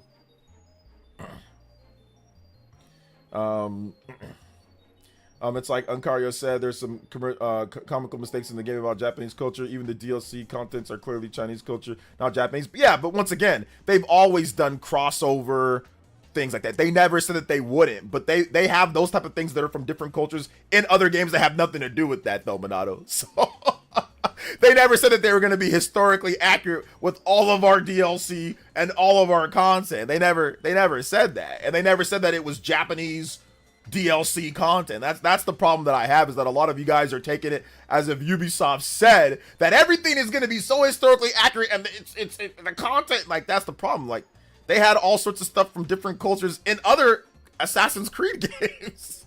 So they never said that everything was going to be historically accurate down to the damn DLC or the damn skins and stuff like that for extra content. They never said that. They never said that. So yeah, I don't know. That's not a mistake. They purposefully did that.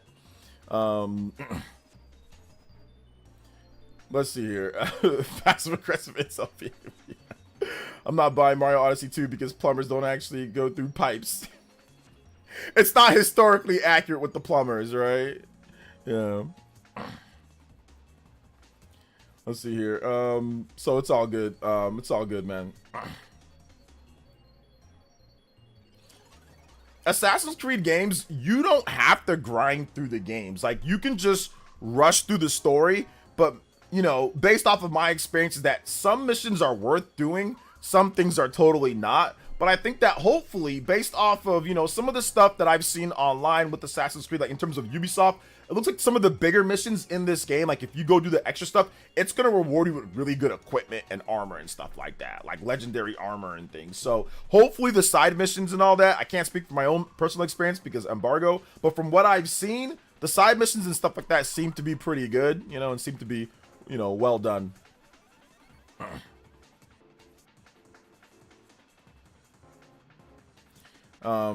So yeah, it's all good.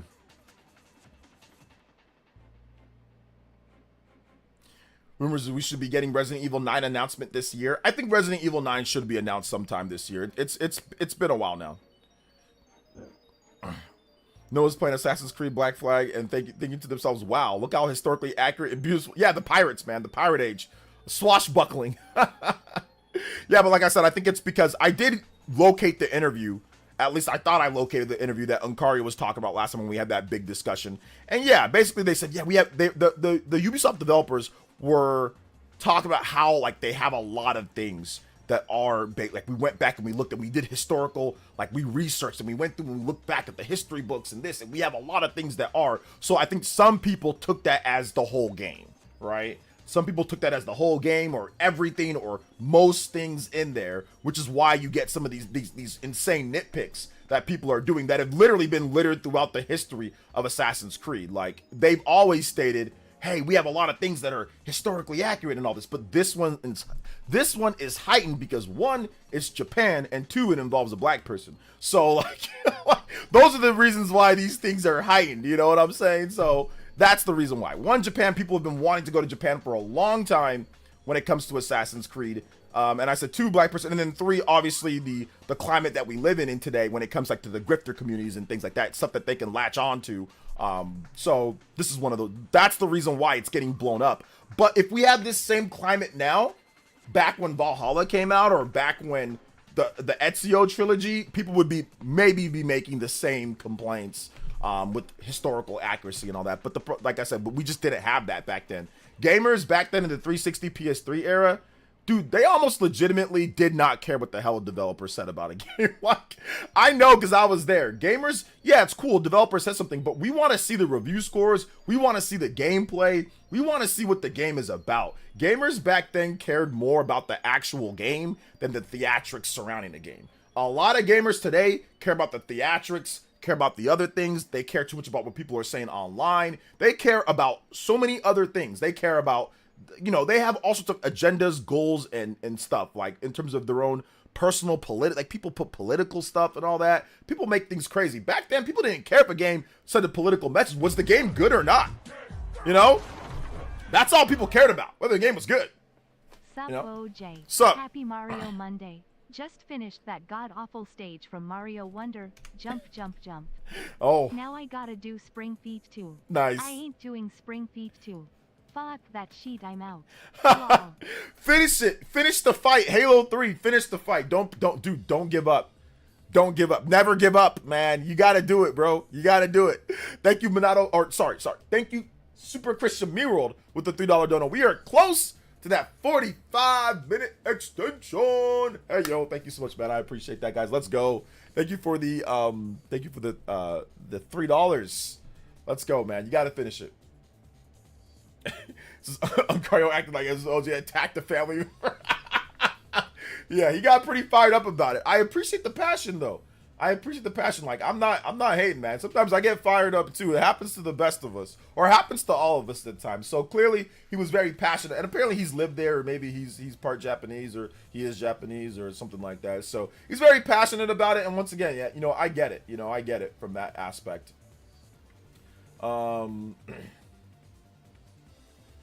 Let's see here. Hey, what's up, Roger? Welcome. You're originally the same age. We're not the same age. Obsession with, let's see, but this obsession with race was not our world generation we grew up in. Extremely confusing. No, it is. It's always been.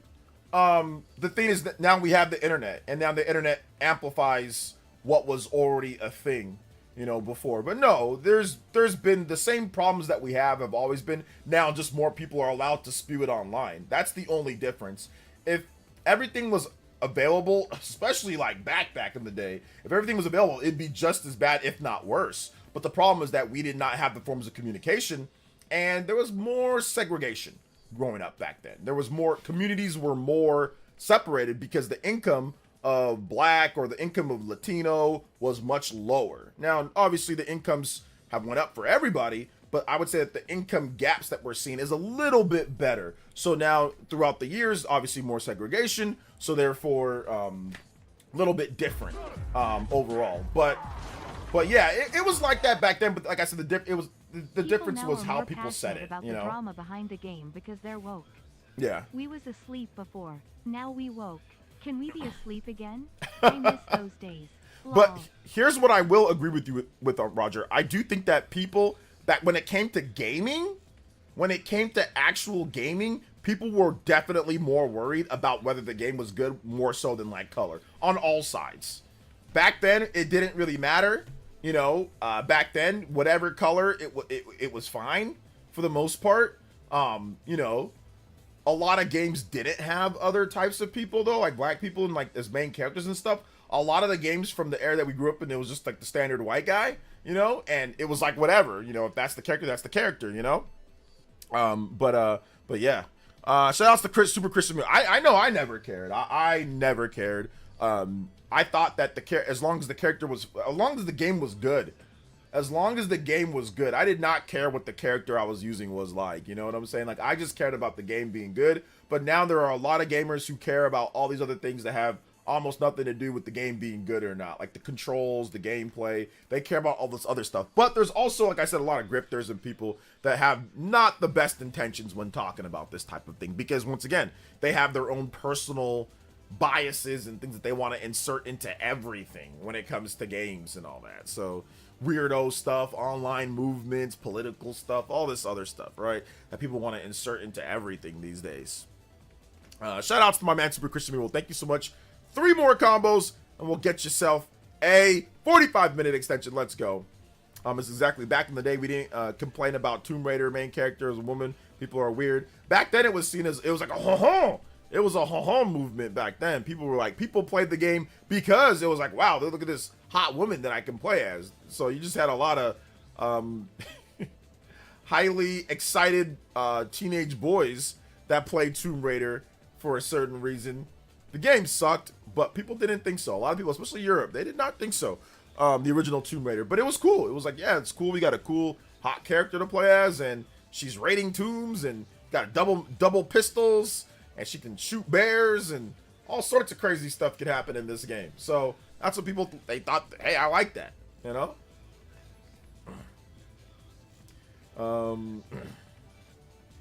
So the grifters, these stuff for money, they could be used their voice for something more meaningful. They would have no voice if it was something, if it was for something meaningful, George FT.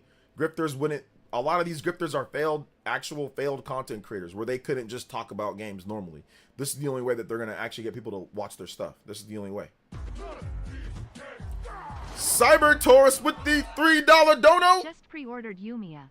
Maybe I should just call in sick for the next 2 weeks with all these games dropping this week. Tears of joy. Oh man, yes, just call in sick. But you know what you should do? You should call in for another 45-minute extension. Let's go! Overclock Buster! Thank you so much. I appreciate that, Cyber Taurus. Thank you for the $3 dono. Get this to 45. We are at the 45-minute extension, boys and girls. We have 15 more combos, and we get that 1 hour extension. Let's go. Appreciate that, man. Let's go. Another example is back in the 90s. We talked to women in person. Generation now, they give money to the Hawk Tua girl. You know, I watched a infograph show today when I went to go see if I was gonna pick up my daughter, and I watched the video why Gen Z is cooked, and yeah, a lot of the stuff, yeah, that's definitely true. A lot of Gen Zers, man, y'all have these problems. Some of y'all have these problems where you don't want to talk to people, you don't know how to make small talk.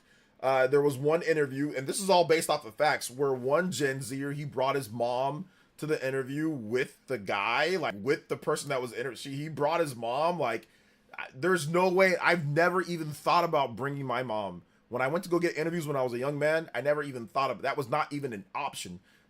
Gen Zers can't make small talk, don't like being around other people, can't approach a girl, like to just stay sheltered. There's a lot of issues with Gen Zers these days and some of the stuff. So yeah. That's insane. I swear. Let me show you guys right now. Look, no cap. Let's see here. Info. No cap. Gen Z. Super Christian with another $3 dono. Today's gamers be like, why is this woman not look like a man? Cancel. Old school gamers be like, fap. Oh, okay, shout outs. I appreciate that. Thank you. Yo, check this out, man. Check this out. I'm gonna watch just a little bit of it, and I'm not capping on you guys. This is the infograph show. This is one of my favorite channels on YouTube. They really research and look, and they make it into these little cartoon things, but it's actually like a serious historical show. But check this out, guys. Hold up. You look across the desk at the 24-year-old slouched opposite you. His ripped jeans don't exactly scream business casual, but he's here applying for your marketing job, and he's brought his mom for support. You push past your confusion and try to break the ice. How was your day? He avoids eye contact, muttering, good, and not to be rude, but I don't really want to know how your day has been going. Things are off to a great start. Still, you press on. Why do you want to work here? He briefly looks up and mutters, I'm really excited to help market and sell solar panels. The only problem is you're a pharmaceutical company. Looks like it's gonna be a pass. According to a lot of Gen Zers themselves, some or all of those things happen when they interview for a job. They don't like or even know how to make small talk, and they'll say so. 26% of them have brought a parent to a job interview, and 61% of Gen Z has been diagnosed with anxiety. 26% of Gen Z has brought a parent to a job interview. 26%. 26% have brought their freaking parent to a job interview. Not bringing them and say, hey, mom, drop me off, but bringing them in and introducing them with your mom, a parent or their dad. 26%.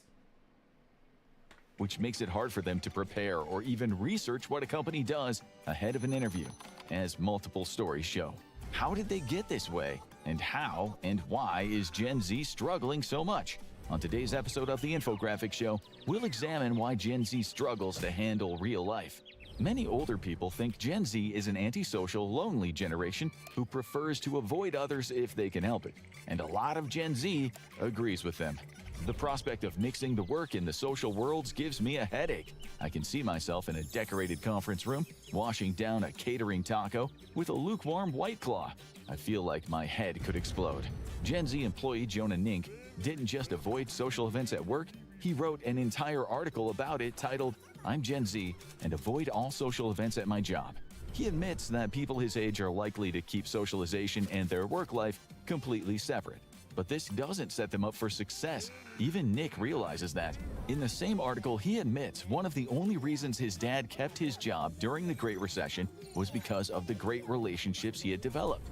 And the problem isn't just that Gen Z would rather not go to the occasional work happy hour or company Christmas party, but they seem to have trouble handling any difficult social tasks or conversations at all. Many managers online, even those who generally like Gen Z workers, talk about how their inability to communicate and have difficult conversations is a real problem. Yes, there was a great I know the Great Recession isn't talked about a lot, but those years from 2007 to 2009, you could not find a job, bro. Like, I was looking for a job and I could not find a job. Jobs, like, literally, they would be turning you down at McDonald's. Like, no cat. Like, you couldn't even get hired at McDonald's. People were keeping, like, it was bad. The real estate industry was really bad. Everything, oh my gosh, furlough days at school. Like, there'd be times I'd be going to college, like, they'd be like, no school today, no school today, no school today. We can't pay our staff, you know? And I went to a state school, you know? Like, so there was so many furlough days. There was, can't find a job. It was just, it was wild. And I know it sounds weird, the Great Recession, like 2007, what, not like the Great Depression, like from like the 20s, but like the Great Recession, what was all that about? But I'm telling you, that recession, that little recession period from 2007 to about 2010, 2011-ish, even though technically 2009, it affected even afterwards. Getting a job was very, very, very difficult in that time period. I know I was trying, and I could not get one. I was getting turned down, like even like drugstores, like even like, you know, like CVS and stuff. Like, couldn't even get a job at those places. Like, now everywhere's hiring now, but I'm telling you, back then you could not get a job at anywhere, bro. It was rough. Problem. Many will straight up ghost their workplace instead of giving 2 weeks notice, which also explains a lot of the problem with modern dating. Global accounting giants Deloitte and PricewaterhouseCoopers have found themselves in uncharted territory. They have to provide their Gen Z employees in the UK with basic lessons on handling in-person meetings and presentations, skills previous generations seem to acquire naturally. And university professors are teaching courses on making small talk. Students now have lectures on how learning and using the name of the person they're speaking to is important. We're being serious. So why does Gen Z have such bad social skills? Part of the problem is the disruption the pandemic caused. During some of Gen Z's most formative years, middle school, high school, and college, they were stuck at home with their parents rather than learning to interact with peers and classmates. One study in Canada found, after remote learning and studying, 25% of Gen Zers said their verbal skills had gotten worse, and 50% thought their overall social skills declined. Career and leadership coach Sheena Mystery sees many Gen Z workers struggling to maintain eye contact or articulate their thoughts clearly. The problem is that many young people don't think this is actually causing much of a problem. Scott Silverman, a dean of external programs at Santa Monica College, said, "We are seeing less confidence in normal person-to-person interactions, and what's worse, no self-awareness of the deficiency in those skills." Mystery gives a specific example of these social problems. I recall one instance where a highly skilled Gen Z employee, during a face-to-face feedback session, was more focused on their phone than the conversation, missing crucial information from their manager. This brings us to another problem. Gen Z definitely spends too much time on their phones, mostly on social media, which ironically does not train people to become social, and they know it's an issue. One Gen Zer says, the reason people are not happy, have communication issues. Shout outs to my man flipping the switch, Zoo with the Toby Lester. Let's go. Great Recession proved Nintendo perspective correct. And here we are again. That said, generational warfare is yet another divide and conquer tactic used. Everything older gens are angry at younger gens about, they did as well, and forgot they did. Shout outs to Zoo with the big $15 dono becoming the Stream Ninja and the Hokage tied up with my man Cyber Taurus. Thank you so much, Zoo. Appreciate the big 15. Yeah, man, I agree with a lot of what you said there. Definitely agree with a lot of it. Shout outs to Zoo, man. Hopefully you're doing well, bro. Good to see you back on the stream. Thank you for the support. Shout outs, Mr. Legendary. Thank you for the subscription to YouTube. Appreciate y'all. We're gonna continue here. You guys, you Gen Z are spending too much damn time on your phone. focus issues and all sorts of dedication issues stems from social media and short-form content in general. It affects their ability to produce productive long-term work, the ability to genuinely connect with people, and their attention span. Basically, anything that helps you find success and happiness in life gets obliterated. Gen Z spends an average of 6 hours and 5 minutes on their phones every day. That's almost the same as the average American sleeps in a day. In comparison, millennials spend about 4 hours and 36 minutes, while boomers spend an average of 3 hours. I don't even spend anywhere near 3 hours. I might spend total on my phone probably about an hour at most an hour. But then again, that's not fair because I guess I work from like my PC, so I'm on my PC a lot. So I don't know if that's fair, but yeah, 6 hours just seems crazy. There just seems no way. And 31 minutes. But what are they doing on their phones? Maybe they're looking up some information, learning a language. Well, it turns out no. They're mostly on TikTok, as they spend an average of just over 3 hours daily on social media. Except social media has turned out to be the worst thing for actual socializing and friendships. But more on that soon. A large part of the blame for the lack of social skills falls on parents, specifically helicopter parents. Their overprotective tendencies are a major reason why Gen Z struggles with real life. So if you're a part of an older generation and you thought you'd be left out of this episode, think again. While helicopter parents existed before, they were nowhere near as controlling. This continues. I'm gonna put the link for this just because it goes on for a bit long. So I'm gonna put the link for it. So if you guys want to watch it, you can watch it later. But I want to just comment. I just wanted to comment on a couple of different things first because I don't want to watch the full thing. But I just want to comment on a couple different things here with this. After this one here. OJ, I'm literally watching you from my phone. If I log off now, it's over for you. Log tears of joy. Here's the thing between. Did you hear? See, some of you. I was waiting to see what some of you guys said. Did you hear what they said? What most Gen Zers are doing on their phone? It's not the fact that the problem that they're on their phone. It's what they're watching on their phone. They're watching short form TikTok brain rot content that adds nothing of value to their life. I, on the other hand, teach you guys incredible communication skills. I wanted to see who's paying attention. What did he say that Gen Zers have a problem doing from the very beginning? They have a problem looking people in the eye and saying their name as they talk to them. Saying their name. Guilty. On my phone too right now. I always say, what's the first thing that I do when we start the stream? Can anybody tell me what's the first thing that I do when we start the stream? The first thing that I do is I say hi to every single person here with your name. Not just, hey, what's up, guys? How's everybody doing? And that's it. If you look at a lot of other big streamers, even streamers my size, they don't even address everybody here. They just say, hey, stream. I don't ever do that.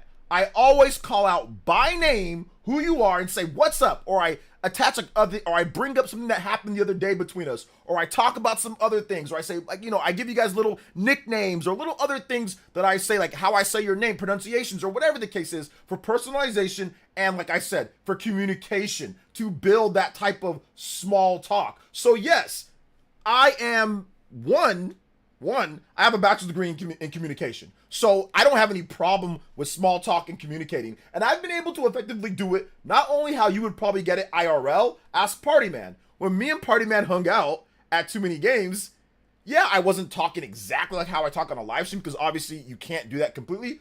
But it was very much like me being me.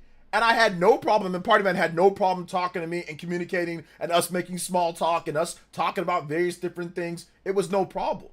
So watching me, in my opinion, is not TikTok short form brain rot content. It's actually valuable. We're learning about things. We're talking about various different aspects. We're discussing lots of different things. So I don't put myself in this. If I was in this Gen Z brain rot, I'd be way more popular. I'd be as popular as Kai Cenat because people like his, type of content kind of is like brain rot. He's doing weird stuff. He's got celebrities on. It's random. We're not doing that here. So I don't put myself, and shout out to Kai Cenat. He's a great streamer, by the way. So I don't put myself in that same thing. I think that there's more value to be had. And if more Gen Zers actually watched my content, they'd be much better off than watching TikTok brain rot in terms of things. So I've never been a huge fan of TikTok. I mean, you know, I have a TikTok, but I don't ever use it. Never been a big fan of it. I do think that it's good to grow though. Maybe I'll make one some of these days, but if I want to make a TikTok, it's going to be something that's going to be cool with my TikTok. It's not going to be brain rot content. It's going to be something like, I don't know, like Did You Know Gaming, but with like specific facts about video games. It's going to be something like that, like short, bite-sized facts and discussions, what I find fascinating. It's going to be something interesting that you can learn from, not pop the balloon, you know, not pop the balloon content, you know? Zoo with the $10 dono. While short-form content gets a lot of the blame, attention spans are shrunk far more because of the proliferation of ads. Yeah. Short attention spans developed as a defense mechanism against the ad bombardments that get more and more prevalent over time.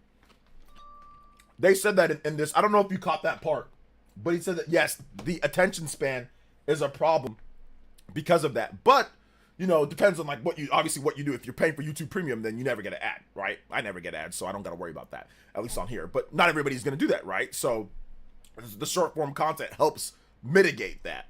But I don't think short form content is necessarily all too bad if that short form content is very well done. A lot of it is brain rot content, which is fine. But I do think, you know, from what I've seen from Gen Z, from what I've seen from, you know, even like my daughter, what I've seen from people, it was definitely different. Yeah, there's some issues that obviously every generation has, but this seems to be pretty bad. Like when you take your parents to a job interview, like that just seems to be the worst thing that I've ever seen. That just seems to be the worst thing that I've ever seen overall. So big love. Thank you so much, Zoo, with the multiple donos. Hey, yo, let's go, man. I appreciate you, dude. But I think we got to 60. Then we got to, I think, 70 on there. And then I think Super Christian Me World and Cyber Taurus both did a double threes. So 76 on the board. You guys know what time it is. Knowing me, oh, hey, yo. Let's go. Guys.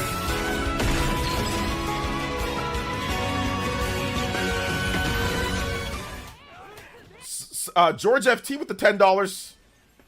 Thank you so much, man. What, you were thinking of Josie? What about Josie? Josie's a pretty cool Gen Zer. She's a pretty cool Gen Zer. So yeah. Valuable items. Also, George FT with the $10 and Aries EMS with the 5 gifted members. Yo, let's go. Thank you so much, guys. Appreciate that. I got lucky with my teenager. Doesn't have a short attention span. Oh. Proven by her ability to beat both Final Fantasy VII Rebirth and Remake LOL. Yo, hold up. Look at this track. Look at this real quick. I got it. Did I just see something right? look at this. Why everyone is wrong about Final Fantasy sales from I want to watch this video later. Anyway, we'll move on from there. Why everyone is wrong about Final Fantasy sales. Some of these Final Fantasy fans just won't give up. They won't give up, man. They won't take the L.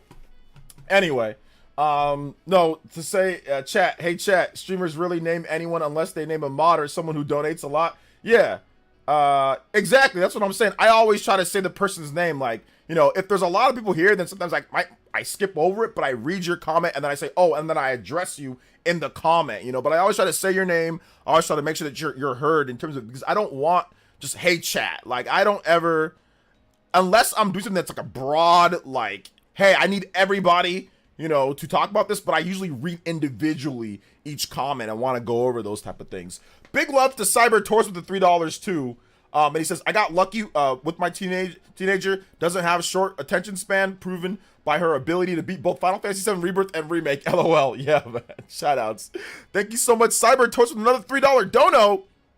I appreciate that, man. That's incredibly nice of you, dropping multiple donos today. Big love to Aries EMS too, man. Thank you so much for the 5 gifted shoutouts. You are now the gift ninja. I'm trying to catch up on everything. You guys are freaking goated, man. You guys keep this stream lit. You guys keep this stream going. I would not be able to do what I'm doing without you guys' support. So thank you so much. And once again, man, I will, through hell or high water, man, I will be here. I mean, you know, I didn't talk about it earlier. This is not a woe ways me, guys. I'm not doing that. But, you know, I was supposed to see my daughter today, and I was not able to see her today. You know, I got ghosted. You know, and I was upset. I was a little upset, but man, you know, coming back here, calming down, relaxing, not overreacting. you know, and just coming here and doing the stream, man. You guys cheered me up today, but I actually wasn't necessarily doing too well. Like I said, I wasn't like, oh my god, crying or nothing like that. But I was just like, oh, I was supposed to see her today, you know, and you know, I was a little upset. But I came back here. I said, okay, deep breath, came through, turned on the stream, talked to you guys, and you know, cheered me right up, and it's good, man. I want to say thank you, man. Thank you so much. I appreciate it. I appreciate you guys being here for me. You know, it would suck if I had nobody to come back and stream or talk to, but the fact that you guys are here, it's cool, man. So I appreciate y'all for real. Big love. Thank you so much, Aries EMS, man. Thank you so much for the 5 gifted memberships, man. Appreciate y'all. Let's see. FF as a whole just went over 20 million units sold. No, 100 million units sold. Not 20, 100 million units. I'll be watching the 90-minute movies with friends, and they'll be like, this movie's too long. Short form content is cooking us, bro. Imagine if we're going to have... Yeah, you guys would have never lived through the Titanic, right? The Titanic would have been too much. So yeah. Titanic. Hey, what's up, Commander DMB? Fact is, I hate using the term, hey chat, feels more personal to address somebody by their name. Exactly, some dude, yeah. Say the chat feels like they're talking to a number, yep. Monado says there's a video defending FF16 sales. I want to watch the video. But yeah, I think he probably points out certain things that people are saying. But it's all good. Sorry to hear that, man. Yeah, it's unacceptable. But listen, man, Huddy, this has been an ongoing saga now for going on a decade. For like it's 7 years now. And I'm guessing this will be a saga till I'm guessing this is gonna be a saga till like she's an adult. So yeah. But no, it's all good. I'm actually not upset. I was upset for like 5 minutes, 5-10 minutes. But like I expect it now at this point. Like I expect some of the stuff to happen. Like I'm never going and thinking, oh, everything's gonna go perfect. I never have that mindset. You know, I never have that mindset. I always have it in the back of my mind, like, I might not be able to see her. Oh, there's gonna be this, or there's gonna be a problem here, or something's like. I always do that because there's been so many over the years, so I don't really go into it that way. But like I said, yeah, I was a little upset, but I mean, like nothing that I can't man up and get over, you know.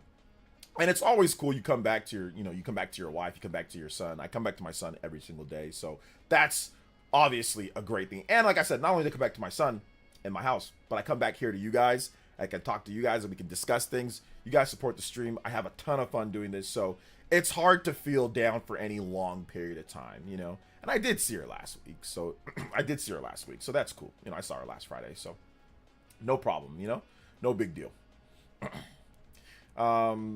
Let's see here. Also, I don't know how that renowned weirdo is, but since he sounds like a young man, and you can really tell he really communicates with anybody. He spends too much time on Twitter. He's not young, at least unless he started his YouTube channel, you know, while he was very, very young. But he's been on YouTube creating content since 2007. He is a bum in every single type of way, shape, or form. You know, so I don't think he's young. He's just really stupid. You know, like it's. He's just really dumb, to be honest. He's just not a very smart individual. His intelligence level is incredibly low, and, you know, and that's fine. There's a lot of dumb people, you know, throughout the world, and him in particular, he's very stupid, and that's fine. You know, it's fine. It is what it is. Like, you're going to encounter a lot of dumb people, and, you know, and that's just how it is. Like, if you want to be real, you're going to encounter really stupid people in this life. So he's just one of them. So, yeah. Let's see here. George FT. I shouted out your super chat, but I did not read it. So George, I need you to give me a couple music selections because I'm stupid and I'm also stupid, and I did not read out your big $10 dono, which how could I not read out it? I added it and I said thank you, George. I think I said that. But if not, I'm so sorry, dude. Give me some music tracks and I got you. George FT says, I think parents of older gens are partly to blame. It's like having parental guidance for movies/games. They should have helped Gen Z kids in regards to conducting themselves socially and professionally. And in that video, George FT, he actually says that there's overprotective parents. It's their fault as well. So there was a one little snippet where he did mention that overprotective parents are also partially to blame. Yeah, there are overprotective parents that are partially to blame, that are partly, and actually I would say a big part of the blame, you know, is parents. So yeah. Shout outs to George FT, man. I'm so sorry. Let me go ahead and put that again, play that again. Thank you for that super chat, Jojo. Appreciate you guys coming through. Thank you so much. Also, big love to, I think, what's it called? I think we have Zoo. Zoo is now the top student stream Hokage with the 25. And also Zoo on here as well with the 15. Thank you so much, Zoo. Shout out to Cyber Taurus as well. Appreciate you guys. And there's 15 or 25 more. You can beat out Zoo on both boards.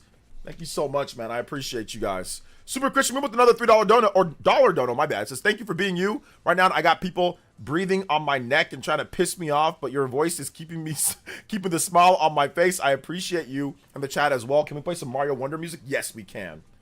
We can. Shout outs to George FT, though. I'm so sorry for not reading that off. But yeah, I agree. Older gens or parents are definitely to blame as well. Can you play new Los Angeles theme from Xenoblade X, please? Yes, I'm gonna play that first. Xeno X New Los Angeles. I'm gonna play that, and then I'm gonna play Super Christian Me World's music next. Thank you so much, George FT. OJ, have you played new Suikoden remakes yet? I have it, but I have not got a chance to play it too much. Jake Paul versus Andrew Tate. Man, they both need to get the hell beat out of them. But, I mean, it's the lesser of two evils, so I would hope that Paul beats up Andrew Tate. How about some Metaphor music? I got you next, Aries. Thank you so much for the 5 gifted memberships, man. I got you next, brother. Metaphor music. Oh, anybody asking for Metaphor music just makes me happy. It just makes me happy overall. Also, big love to Cactus Cooler. That was an interesting drink back in the day, Cactus Cooler. I remember people really hyping that drink up, I think in like the mid-90s. It was like in an orange and green can. I remember seeing it was like a new drink and people were like, oh man, Cactus Cooler. Have you tasted it? It tastes good. I remember having it and thinking it's not that great. It's okay, but it's not that great. People were hyping it up way too much, in my opinion at least. But once again, it was in 1995 or something like that. So yeah. Let's see here. I missed Metaphor. That game already feels legendary. It does, man. Apparently, Huddy, they're working on a multiplayer client, like a mod. Somebody's working on a multiplayer client mod for Steam. So that's pretty cool. So maybe if Atlas allows that to release, it might be cool to check that out.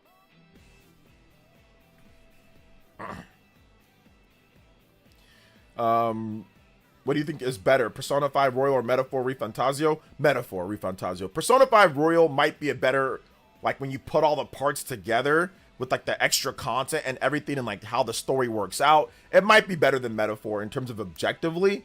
But my own personal opinion, what did I like more? Oh, I'll take Metaphor any day. And once again, bias as well because I had just got done. You know, I had already played Persona 5. I'd already played Persona 5 Royal on PS4. I played Persona 5 Royal again. I played SMT5. You know, I played Persona 5 Royal again on Switch. So I was already burnt out on the demon fusion and all that. I just was so tired of it. So I think the fact that Metaphor doesn't have demon fusion and it has like evolving of classes, like a class system, it was such a breath of fresh air. I think I maybe overhyped how good that system actually is, but I was just so excited to not have a demon fusion system. But I don't care. I love that system. I love the classes like the different magic that you can use essentially, and the different classes you can get in Metaphor. It was great. So yeah.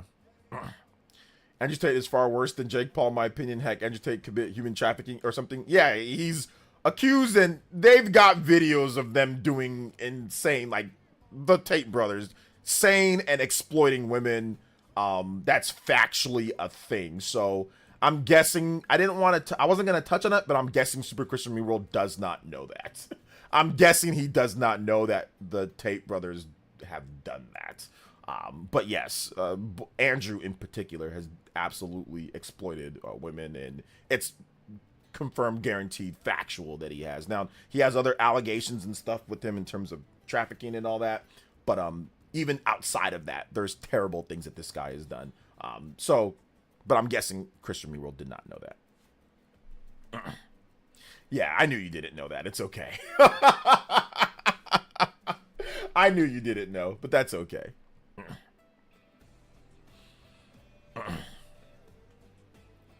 Who are we to judge? I mean, if you have a conscience, sure. I mean, if you don't have a conscience, then yeah, don't judge. But I mean, if you have any shred of moral conscience, you might want to judge people that do crazy stuff and break laws. But I mean, hey, you can judge. You can look at things however you want. Seems like a lot of people are getting their physical copies of Xenoblade X early and playing it. Why does it never happen with my Best Buy? People aren't getting their physical copies of Xenoblade and playing it early. People are downloading it off of the internet. That's what they're doing. Let's see here. Hey, OJ, man, Mr. White, does get Jake and Taylor in the ring? Put that. Were you willing to put down a few bucks? No, I'm not. I'm not watching or supporting either one of those guys. I'm not watching anything with Andrew Tate. I'm not supporting him in any type of way. So no, I'm not throwing down a few dollars on him. No, I'm good. But you guys can do what you want. But no, not me. I'm good. I'll pass. One artist who unites all generations from Alpha to Z to Millennial and Gen X and Boomers is Playboy Carti. I don't think he does, but it's all good. Shout outs. I would probably say somebody like Snoop Dogg, maybe. Snoop Dogg or Dr. Dre or Eminem, somebody like that. That's still like can appeal to the younger audience in some ways, but then also is like the old school people know about them.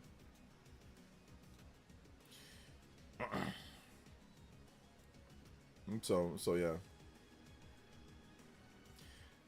Michael Jackson, the GOAT. Michael Jackson, he's awesome, but he's been, he's passed away now for quite some time now. So a lot of the younger audience never got to absorb the aura.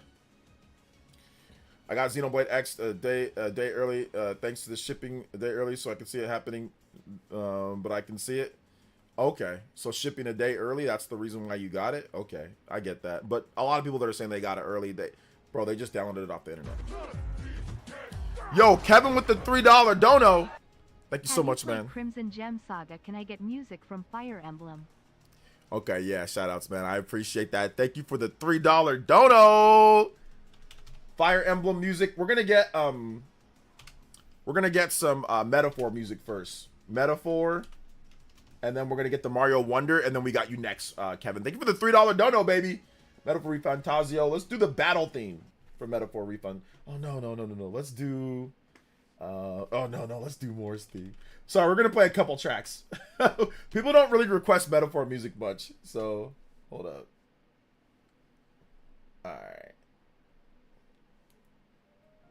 Alright, here we go.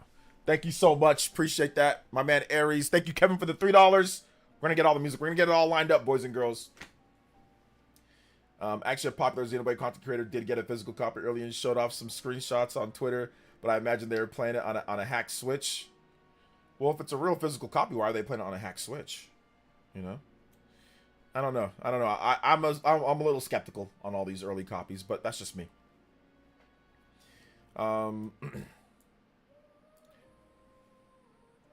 Kendrick got some of the fire features with new Cardi record. Commander DMB, I don't care, man. Whoever you like or whoever you think bridges the gap, man, it's all good, bro. It's all good. Shout outs though. But yeah, I'll be honest, Commander, I don't really care. So yeah. Pre-ordered AC Shadows because I'm not racist. Thanks, Ticklish. Oh man.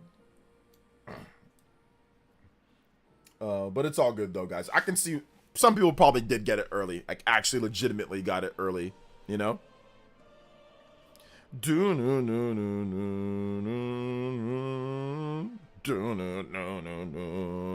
Make sure you guys check out my video that I had today too. We had a dope video today where we talked about a lot of cool stuff as well.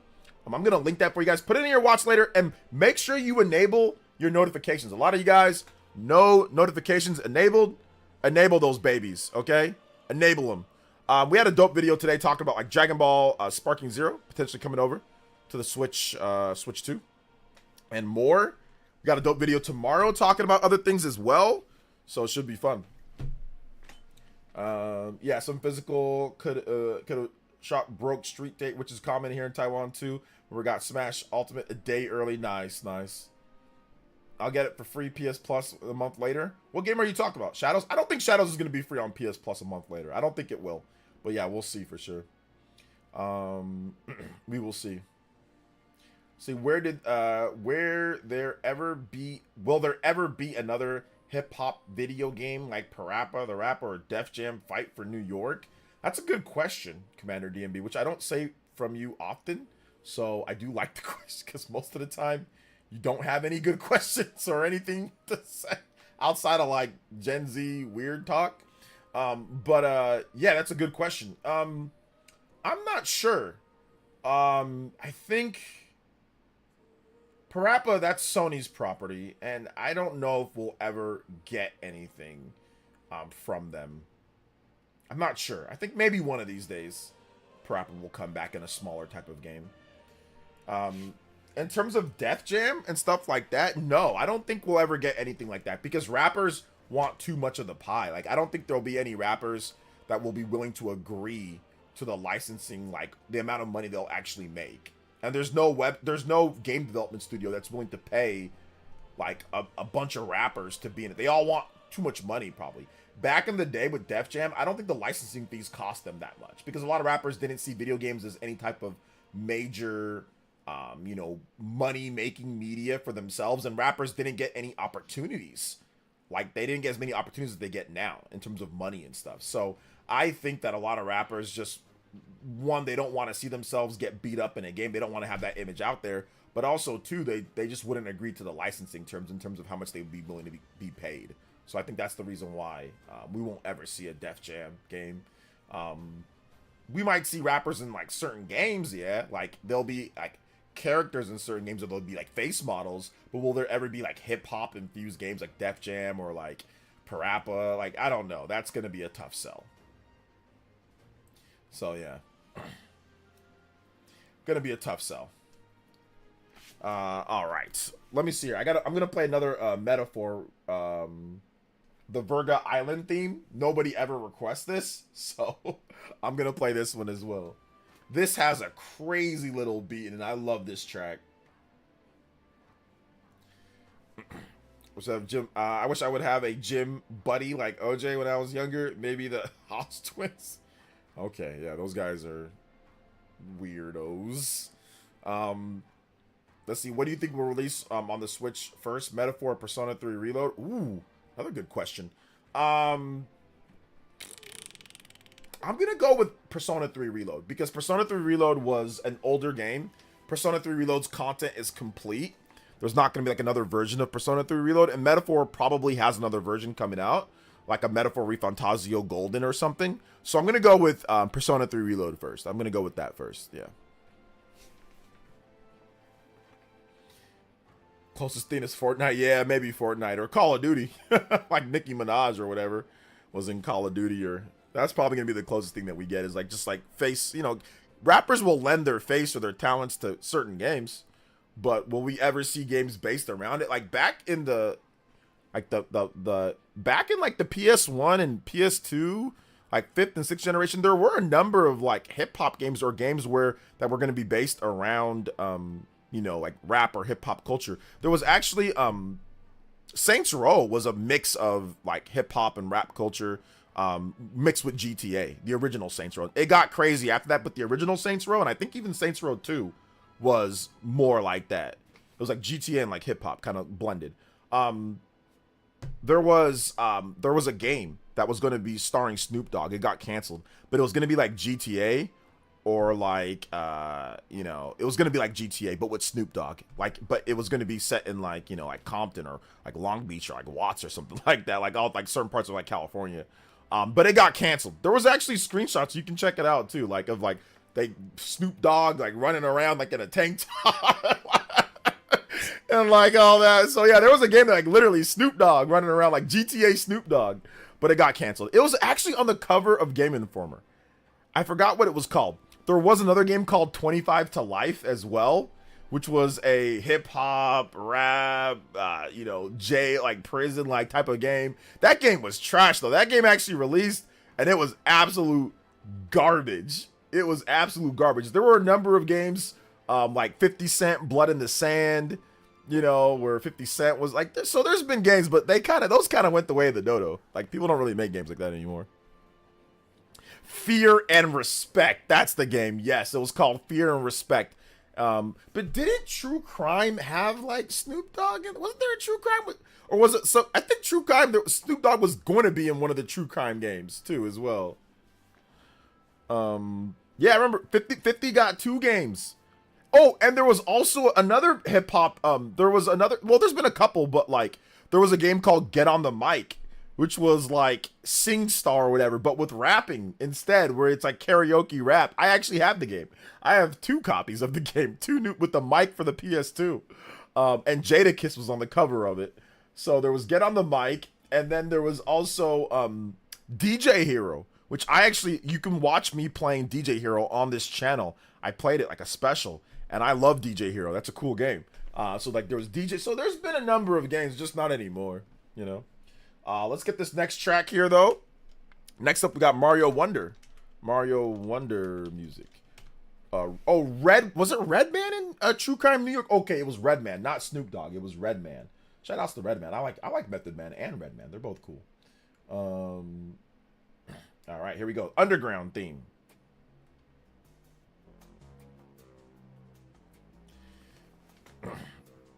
Murder Was the Case releasing on the PS5. Murder Was the Case. What's that? Oh man. I would definitely buy, like, if they made like a new 50 Cent video game and it was like funny, I think I would definitely check it out. Yeah, but the 50 Cent game on the 360 is actually not bad. The one on the PS2 is not great, but the one on the 360 is not bad.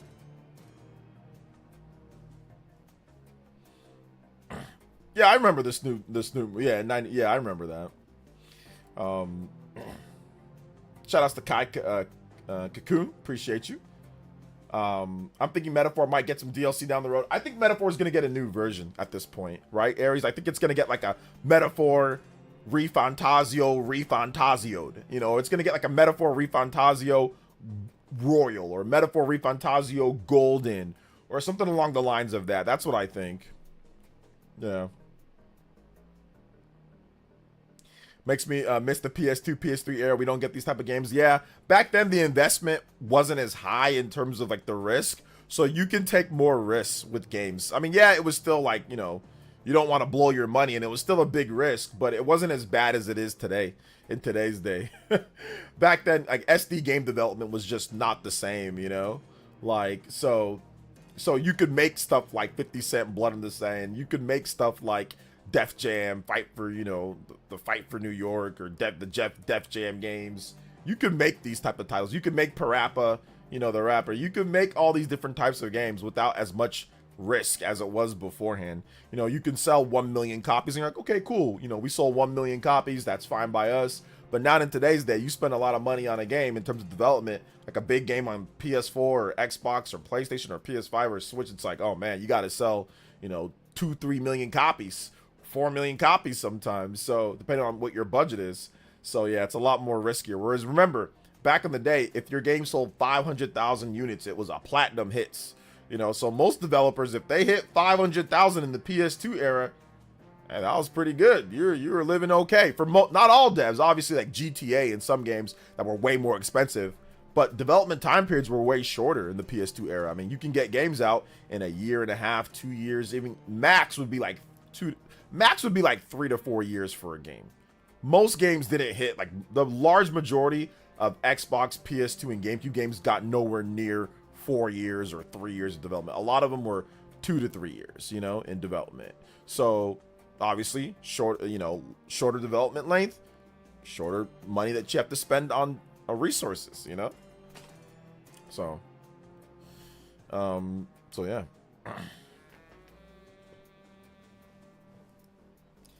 So it's all good though.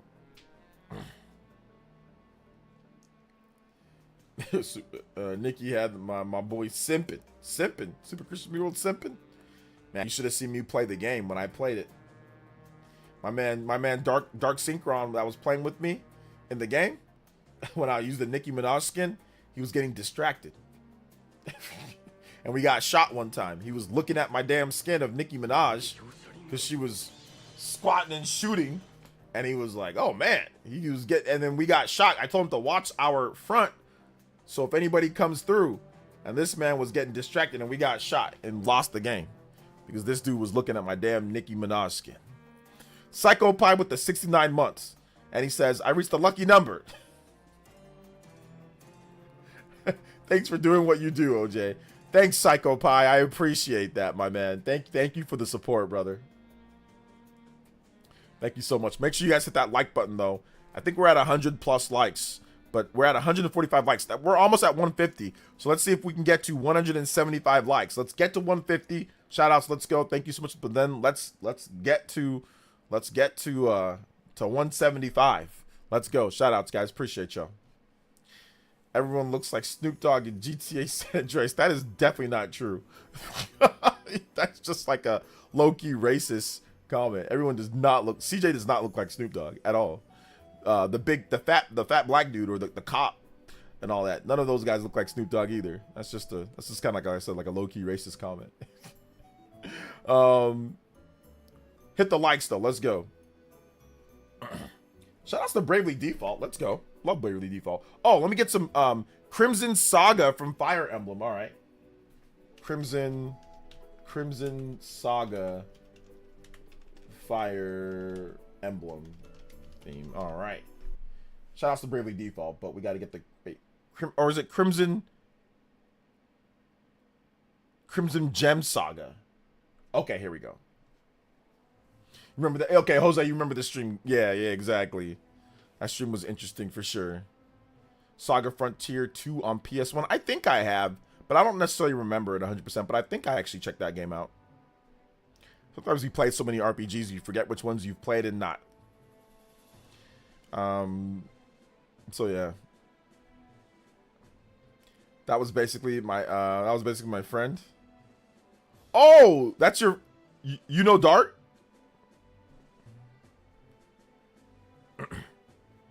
A game like Superman 64? Trash. Complete garbage. Shout outs to Crimson Gem Saga. Very good game. No. Oh, okay. Never mind. No, I thought you were talking about that, man. Saying that my friend was the same. Oh, your friend was the same. Oh, okay. Your friend was the same in that type of way. Okay. Nice. Yo, big love to Crispy Tofu with the $1 dono and says, "Hey OJ, speaking of development times, I know they are super long now, but I have to question why so long. Haven't the size of the studios scaled with the size of games over the years?" Or no. Also, aren't in-game assets more widely available, etc.? All of that it's like yes, but no, Crispy Tofu. The size of development teams has increased, but so has the technology. So yes, the scale has not went up. The technology has drastically improved, and yes, team sizes have improved, but that doesn't mean it gets any easier. Games get more complex. There's more technologies and things, so yeah, it hasn't scaled to it, you know? It really hasn't. And then on top of that, just because you have a lot of people working on something doesn't mean it's going to turn out good. You ever heard the term too many cooks in the kitchen? Yeah, well, that can happen to games sometimes. Sometimes there's too many cooks in the kitchen and they don't get the things done correctly. Sometimes a small strike team with specific ideas and ambitions can be beat out by the large, huge team that has all these people working, but they're all sometimes not knowing what's going on, or maybe not doing the best type of job, or maybe not connected enough to the project or whatever. So more people doesn't automatically mean better, faster, or whatever the case is with that, you know? So Yeah, like it's not really scaled that well. And once again, the advancement of new technologies and different things has not caught up yet. And to be honest, like I don't know if it ever will. Like, will we ever catch up to the point to where, you know, it's gonna be like, oh my gosh, everything's just gonna be done so well, you know, and so fast? It's just not. When you're creating art, it can't be rushed, you know. So yeah. All right, let's see here. Next track up. I think we got through everybody's tracks. I think we need to get through these tracks here.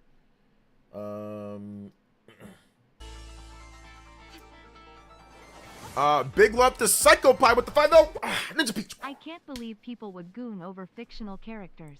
SMH, couldn't be me. Please play a song to your liking. As Psychopie wears Daisy Duntaduns, he's out here talking about not simping and gooning over fictional characters. Combo breaks and this. Shoutouts. I am going to play a song that I really like myself, and it's from Street Fighter. If Gil was in Street Fighter. This song's played before. Thank you so much. I appreciate that. Psychopie, thank you for the $5 dono.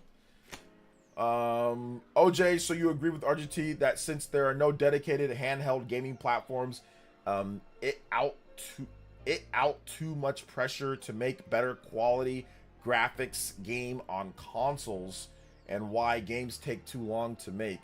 I don't think that's necessarily it, because the indie scene is taken over in terms of like the development of shorter games and all of that. So essentially the handheld games of yesteryear are the indie games of today, you know? So I agree to a degree a little bit, but not 100%, because indie games are the shorter games that are more of the bite-sized experiences that we would get back in the handheld days. So indie games are that, you know, which, you know, how, depending on how you look at it, could be good or could be bad, right?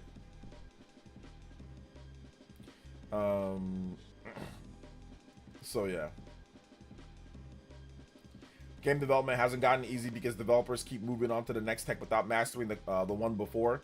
It won't get easier or efficient because they'll keep asking for new tech. Yeah, I think that's part of it too, the new technologies and stuff, and then, you know, they don't master the tech. They just keep on getting new tech and new engines and new things.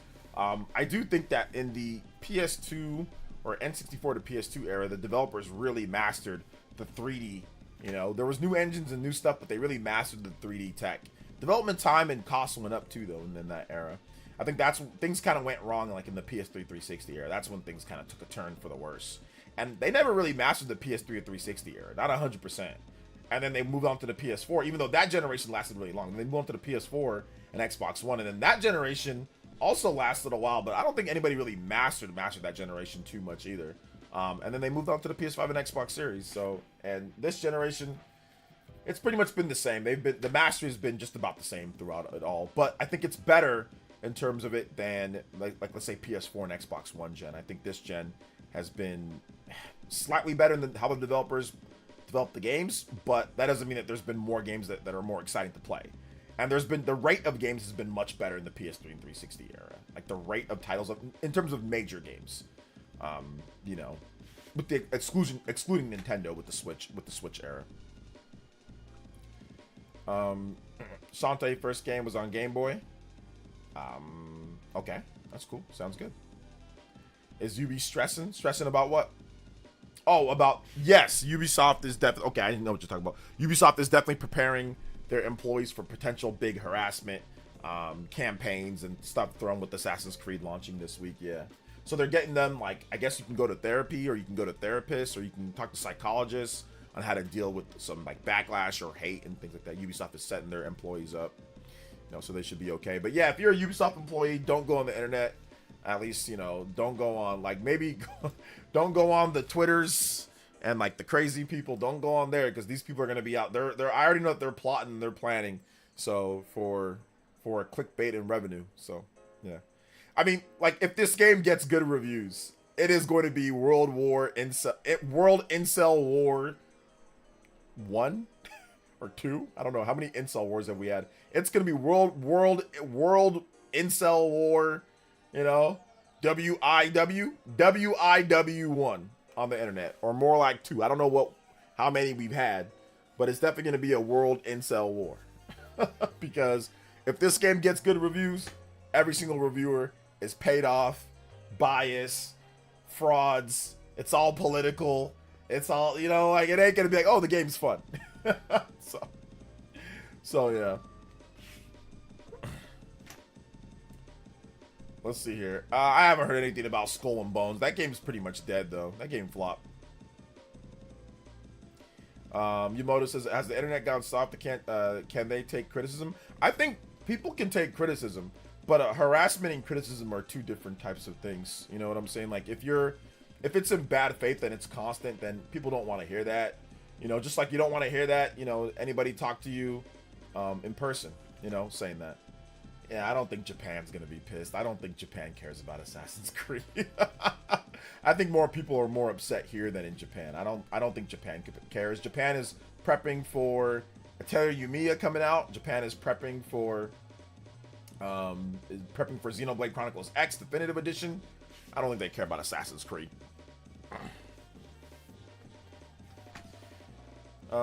Let's see here. Watch developers will drop Unreal Engine 5 the moment Unreal Engine 6 rolls out, even without mastering Unreal Engine 5. Well, I think we went, how many? Unreal Engine 4, that started in like what, the PS4 and Xbox One era, right?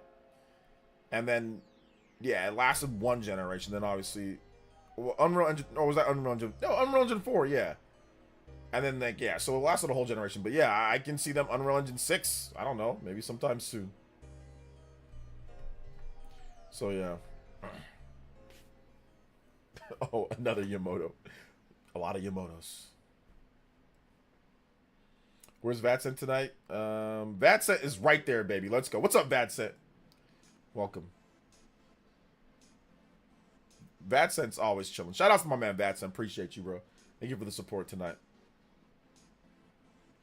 Minato says, nah, Japan are chill with the game IRL. Oh, well, and again, most nobody in Japan is upset. The release date same as Tokyo. Siren Attack is definitely just starting ramblings. Yeah, like, I mean, there might be some Japanese players upset, but I don't think most Japanese people they're not home trained to get, like, they don't have an incel war. They don't have a culture war going on. You know what I'm saying? So Japan does not have a culture war. So even if they are upset, they're not upset the same reason why people here are upset. People in the US, or maybe even some in Europe, but it's mainly people in the US. Theirs is a culture war. It has almost nothing to do with inaccuracies in the game. It's more based off of, like I said, culture war stuff and what they think, their political leanings and stuff like that. It's not based off of the content in the game. Like what Uncario and what Minato talked about in terms of inaccuracies, that's not what they're talking about. They're not talking about those inaccuracies. They're just talking about a black samurai. That's the main thing. If they didn't have that, and if they just had the same inaccuracies, but it was a Japanese dude as a samurai, nobody would be upset. The game, or not nobody, but 99% of people that have raised hell online wouldn't be raising hell online. They could have probably more inaccuracies like other Assassin's Creed games, and it wouldn't be a problem, you know, but that's not the case here. It's mostly, but the people in Japan, they don't have this weird culture war. Remember, Yasuke has been in Japanese media. He was portrayed as a samurai, as a skilled samurai in Japanese media before Ubisoft even did anything. Like, this is not the first time, and I think a lot of people, this is their first time even hearing about him in this type, or him being in this type of entertainment medium. But he's been in Japanese produced media. There's an anime, there's other, not just Japanese produced, but in Japanese produced, in addition to other media. This is not the first time, but obviously the culture war is a thing here, so they're making it seem as if this is the first portrayal of him being like this in any way, you know, which is just not the case. So yeah. So hope the fake one does well, so the Grifters can go full meltdown. Yeah, I mean, once again, like, I don't know that whatever errors that you're talking about, I'm not sure if those are even in the final game or anything like that. I don't know, because I have not looked at the error. Like, I just don't look at that type of stuff. Whenever I play a game, I am not looking to see if they've got the the chopsticks on the right side of the plate or not. That's just something that I'm not looking at. So I don't even know what errors they have now at this point. Monado, I mean, you're going off of, I don't know, preview footage or something. I don't know about the final game. But we'll see, right? But I can't talk about it more, but from my playtime, you know, it's a game. It's a video game, and yeah, it's a game. So yeah, we'll see.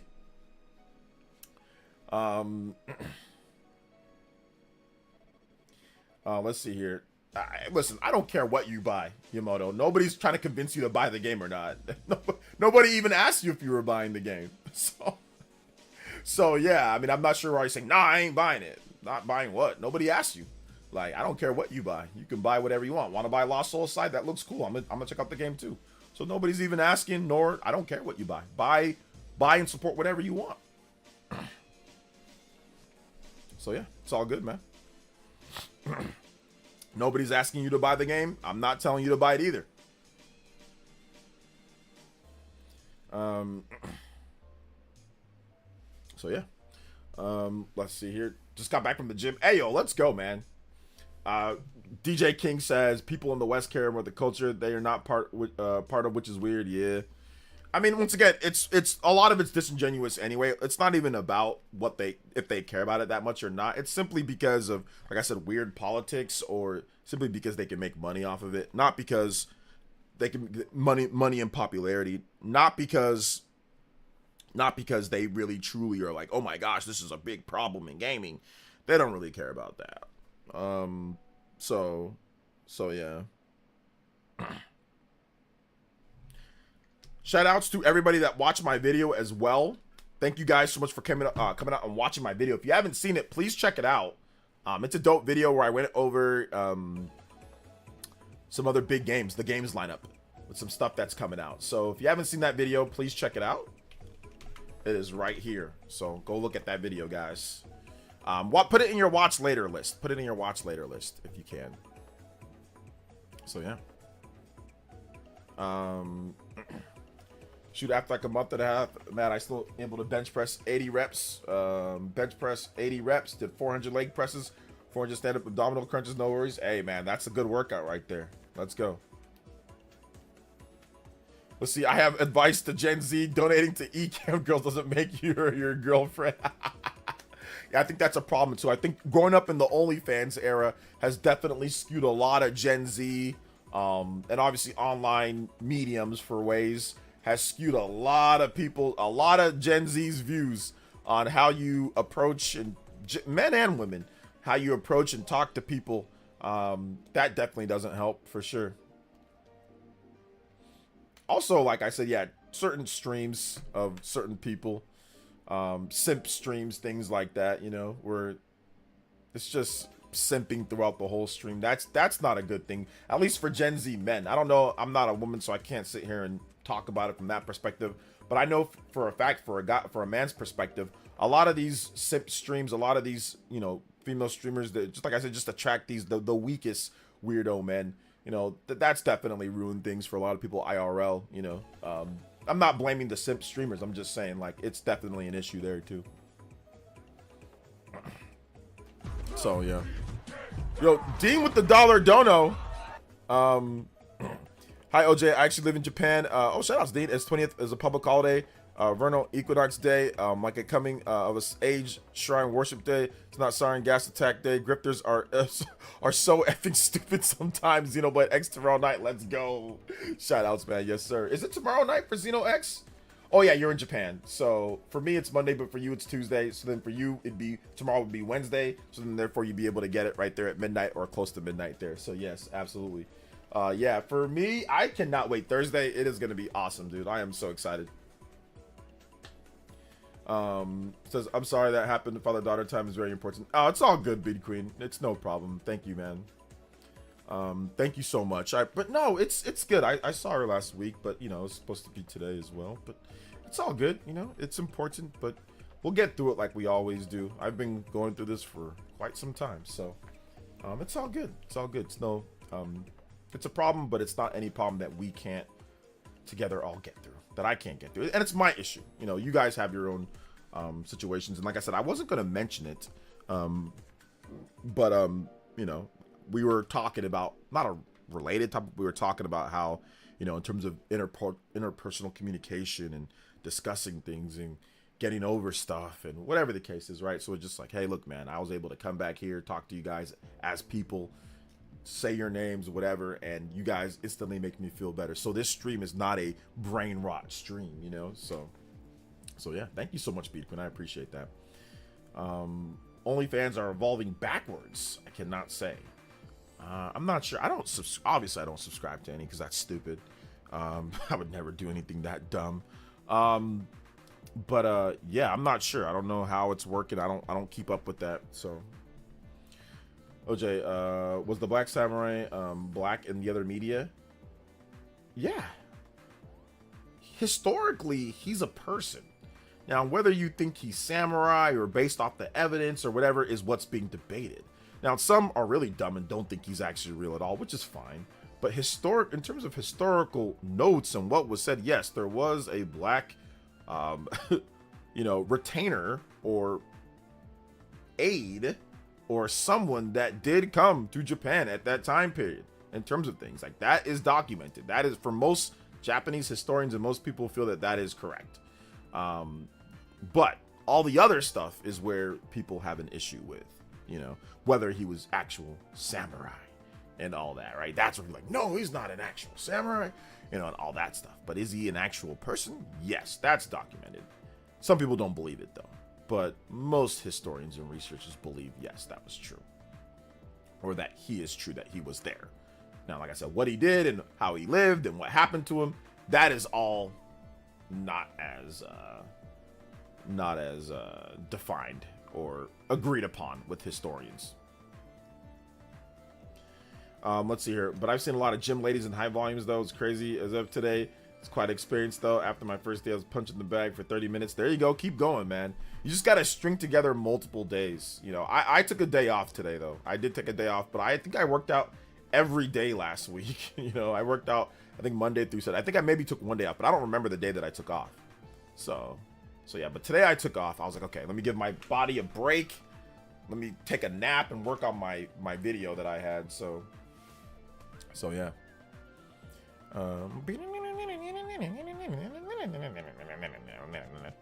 Good stuff here. Let's go. Make sure you guys hit that like button. If you have not hit that like button, hit that like button. So yeah, let's go.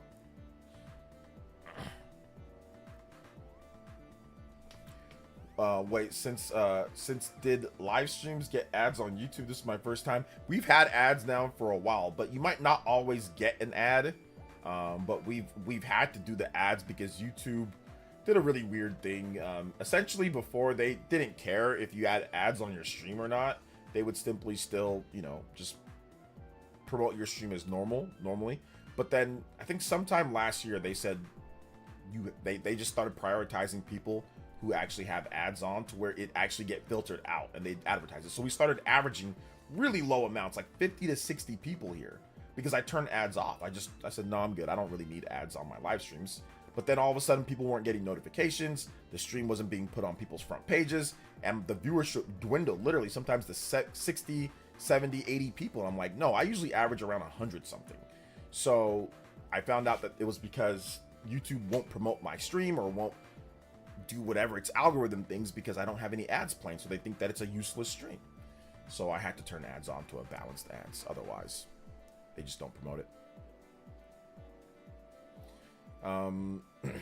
But there is a way around it. You can obviously go on Twitch, you can watch on Twitter, so there are ways around it. Or if you have YouTube Premium, you can do that. Like, I get it.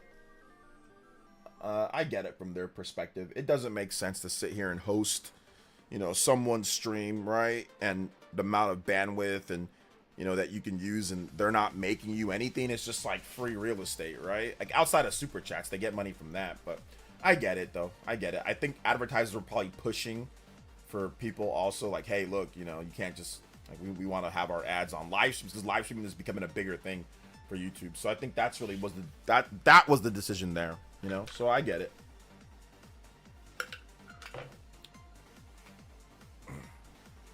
Yeah, Twitch is pretty. Did I say Twitch? Yeah, Twitch has bad ads as well.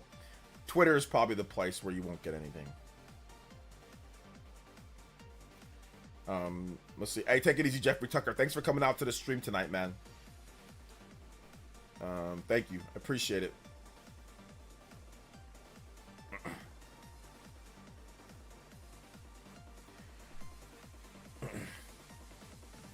Says women in the gym got VATSent tweaking. VATSent, you tweaking, bruh?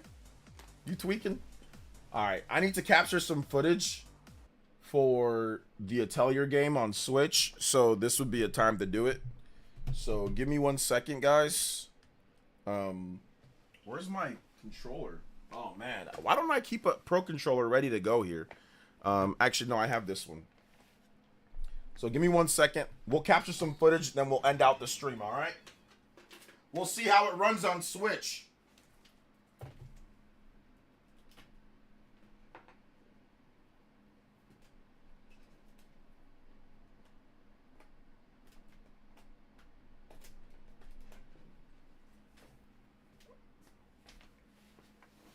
Yeah, I want to see how it runs on Switch. I want to capture some footage for my video too that I'll do, so we might as well do that. I owe you guys a little bit of bonus too, so we'll get that in. Let me check just to make sure that like it actually works though. Everything actually works though. So okay, cool. We're good. All right. we are Gucci.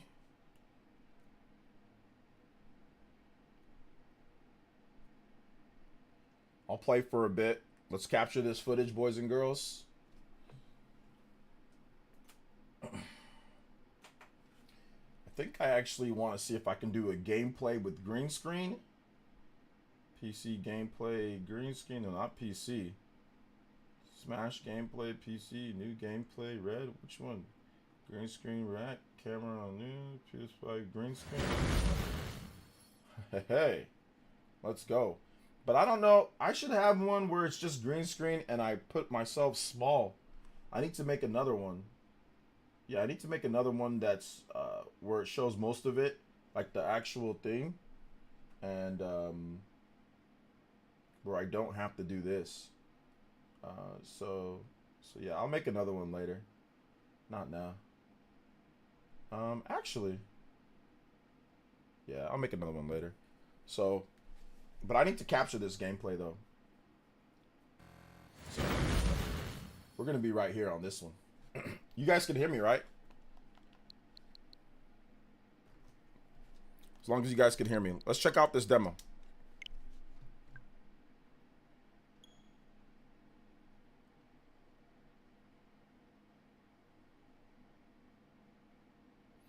gonna stop playing the demo now so I can chill and watch this. Yeah.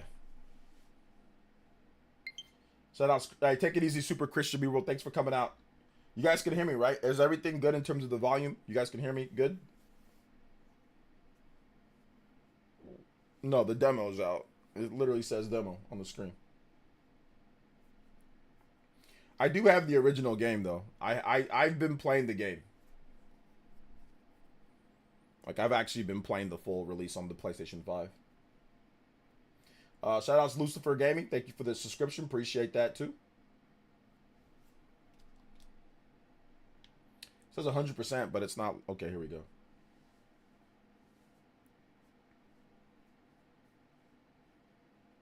The demo's available if you want to play it, Commander D&B. You can go download the demo right now.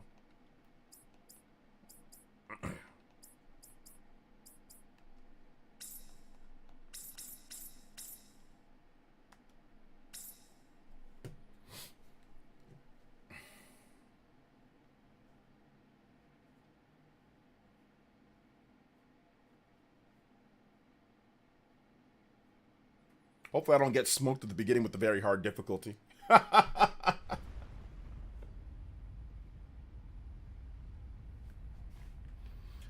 So I just want to see the comparison between the Switch version and the PS5 version.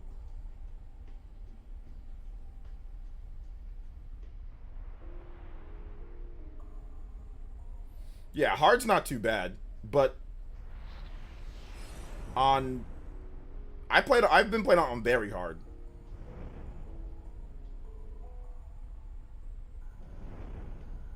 Immediately much crustier on Switch. Just general first impression.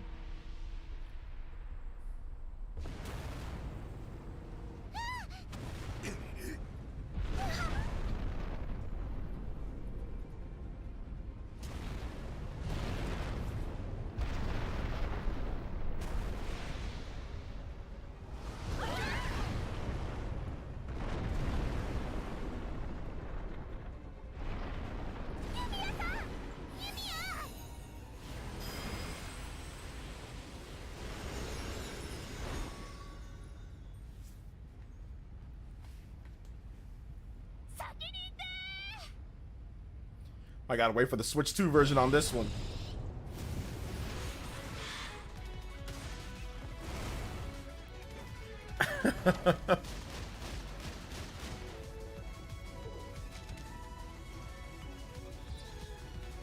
She's got like magic rocket boots, you know? Like magic rocket boots. Combat basics. Coming into contact with the monster out in the field will start a battle. Okay. Got it.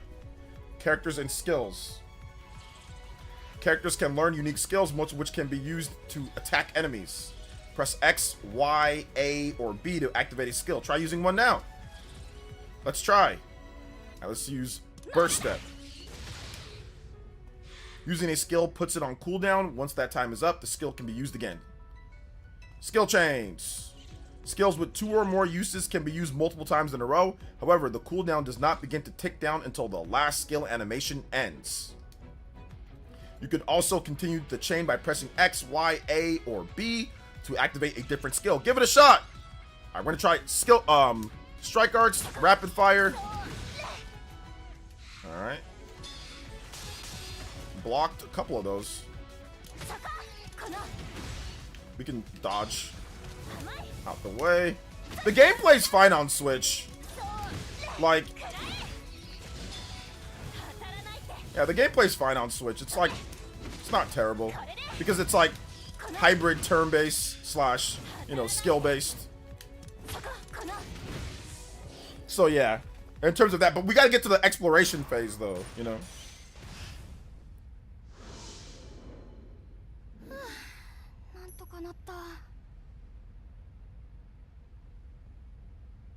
I don't really understand comparing Yumia to Genshin. It's, like I said, just the attacks and like the art style. I think that's what people are comparing. Like once we get all the characters on the screen, it'll become more kind of hectic. This is just one, but you can fight with more characters than this. You can play the opening act of this game in the demo version. The following functions have been limited to: character's maximum level, the skills which can be learned and the amount of SP that can be held, recipe levels and amount of particles that can be held, the number of times that that energy actions can be enhanced. Okay. Destinations for your adventure are registered in the quests. If multiple quests are active, you can select the one you'd like to track.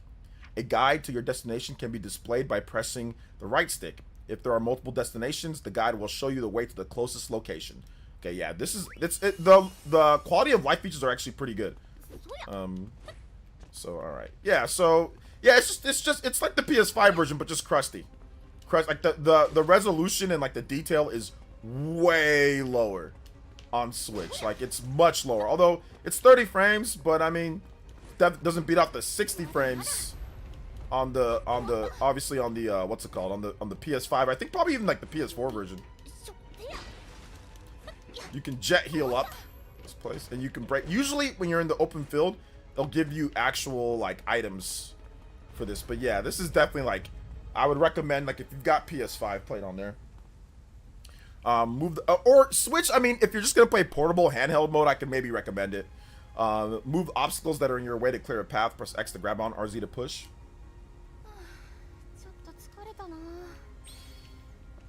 Okay. Push R. Too weak to handle Yumia. I think actually the game's probably based off the Switch version, then they upscaled to the other ones because the base geometry and level design and all that is the same. So I don't think it's a downport. I think they probably started out with the Switch version of the game and then actually upported it to other systems. By jumping while facing the wall, you can perform an additional jump, allowing you to reach higher areas. Yeah. All right.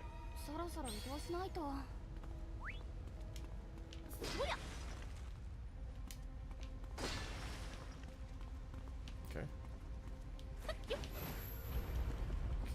Camera shakes going in. It's kind of like just like a tutorial stage.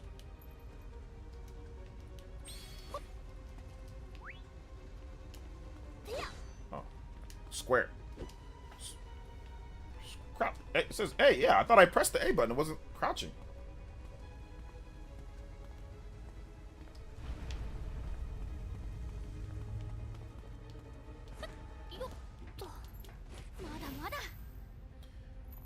Yeah, she got rocket heels, but that's influenced by magic power. You can shoot. Okay, yeah, here you can shoot stuff. You have unlimited bullets, but in the once you get out past here, you have limited bullets. You have to craft your bullets and all that. You can always change it to quality mode in the options, but that doesn't change. Oh, they've got performance and quality modes here. I didn't know that. I know they have it on PS5, but I didn't think they even had that option on Switch. Oh, you were playing it on PS5 and everything they was enough to get you to pre-order? Nice.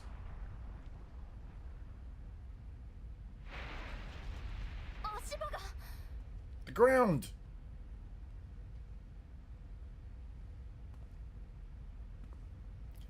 The ground's been cooked. All right, let's take a look. And by the way, the item screens and like the item screens and the item UI in here is actually pretty goated though. Hey, hold up, I gotta remember. A, okay, there we go. I gotta remember the Pro Controller. I've been playing too many different controllers. Okay, game, difficulty, graphics. Oh, they actually have. I didn't know that. Quality and performance modes. I did not know that. Quality provides video quality, but increases processing performance, smooths environment, lowers video quality. All right, let's try the quality mode. Let's see how that is. Let me see if did it save it. Okay. Oh yeah, definitely the controls don't feel as responsive now. But yeah, there's not really much of a difference though. To be honest, it's a little bit better, but a little bit more response timing on there.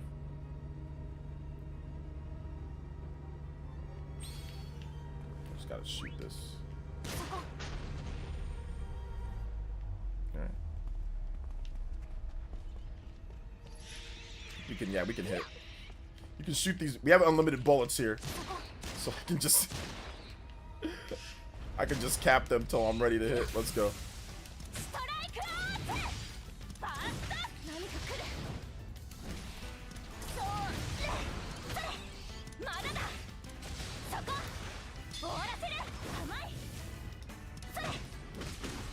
He's cooked. How can one resist? Yumia, she's the GOAT, man. Another thing that I don't like though is that I don't like how after the battle it zooms in on her, then like zooms you back. I wish it just started from like right here after you're done. I don't like the fact that it zooms in on her. I hope they change that. I don't think they will, but it just disorients. It kind of like disorienting, like when you're out in the field, you know. This game looks so crazy this year, flying by fast. Yeah, light it up. Shoutouts, man.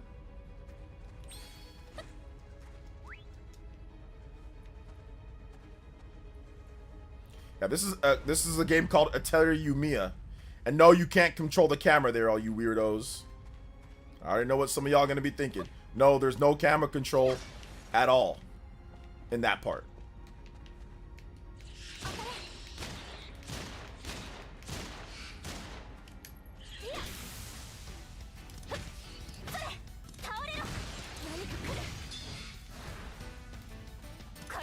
I think the burst step gives you I think, is it defense down? Oh, but they're not doing it right now though, so it doesn't matter.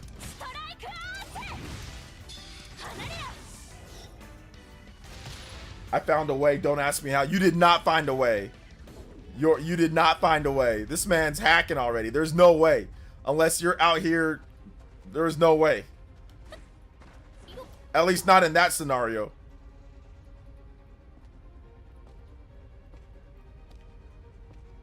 Or you try to go and you glitch the camera like you're trying to, like when you're trying to go in, you move in and out, move in and out, and then turn the analog stick. As that'd be the only way that I can think you can do that.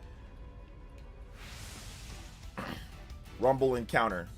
During certain fights, the battle will start with all enemies in the same area, triggering a rumble encounter. This kind of encounter, enemies will not be considered KO'd until each foe's HP has been reduced to 0. There are also rather vicious. These are also rather vicious, so be sure to keep an eye on your own HP. Defending and evading. Holding ZL puts you at a defensive stance. Guarding at the right time will result in a precision guard, which considerably reduces damage taken. While defending, press the left stick will allow you to evade. Successful evasion will nullify enemies' attack. I like evading, but sometimes you need to block too. Yeah, I like evading. Try using this skill directly after evading. Slightly boost the power of the skill. Try it out. Enemies have unique AoE attacks. That's area of effect. Getting out of range before they activate is enough to avoid them. If multiple enemies in an area using AoE attacks at the same time, evading becomes much more difficult. Try using L to move out of the harm's way when that happens. Alright, let's try it. We got it.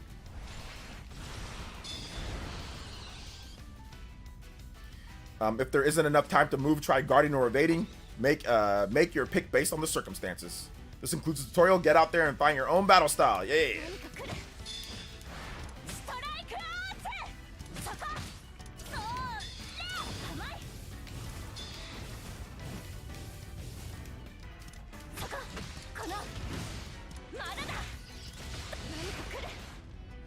Oh, I'm trying to freaking go.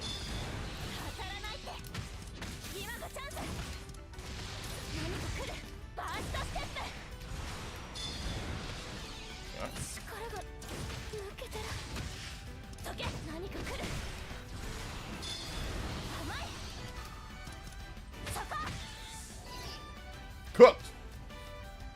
Cosmos will always be your waifu. Good for you, man. Hopefully you can find a real girl one of these days. I'm pulling for you. What's up, Atomic Toaster?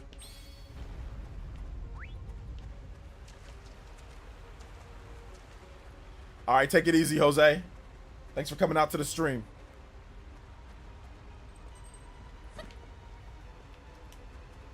Okay, I can't. I'm forgetting which button's which because I've been using like 5 different controllers this week.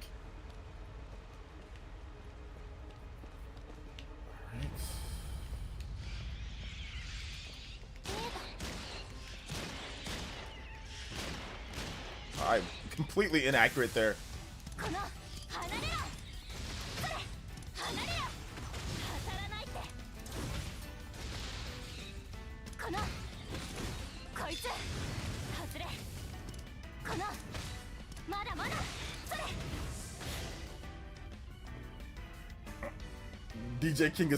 DJ King is 100% certified anime gooner.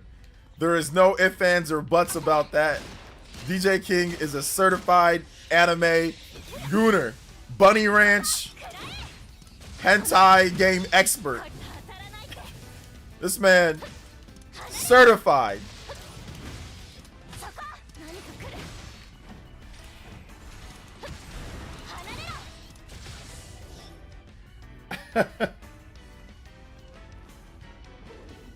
He has no shame either. He does not care. He's like, good.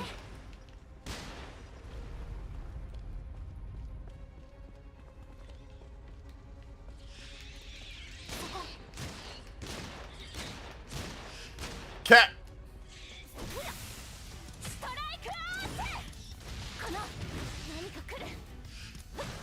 I gotta dodge better so I can get the advanced like hits. It took so long to do that attack. I'm gonna sit there and wait. Bunny Garden, the best waifu game. There he goes. This man out here talking about Bunny Garden, bro.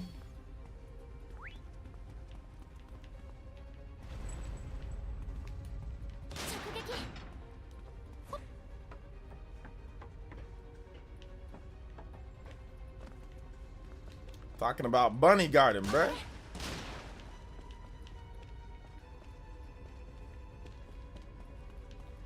PlayStation Home. I remember PlayStation Home. Yeah, that was interesting. Kind of stupid, but interesting.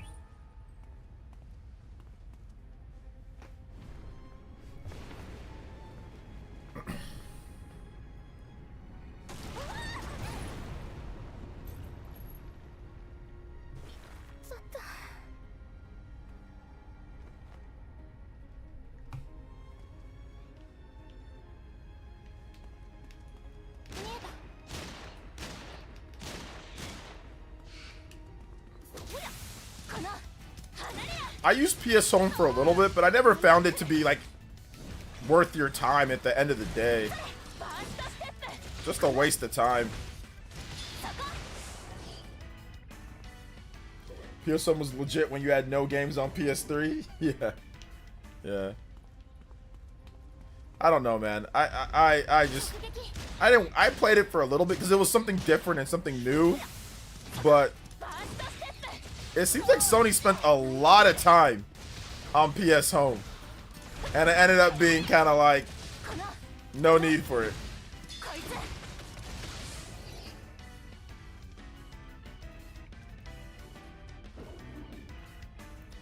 All right, let's just get through this. I'm not getting any experience or anything, so.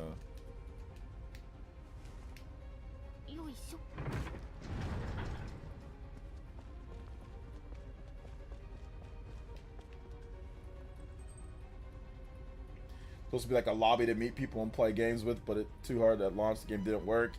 Yeah, exactly. I didn't end up playing any games with people in that. So yeah, it ended up not being what we thought it was going to be.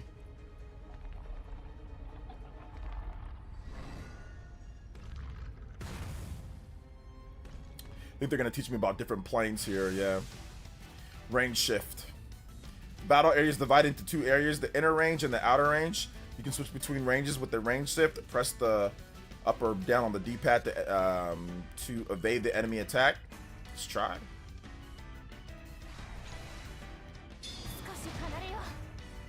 Switching ranges also changes the character's skills. Don't be afraid to jump between ranges for the best results. I'm gonna sniper. All enemies have physical and magic stun symbols. Striking with an attack that matches the display icon will reduce the number of the symbols. Try using it to bring the total to 0. Alright, let's go. Let's try. Use magic to stun the enemy.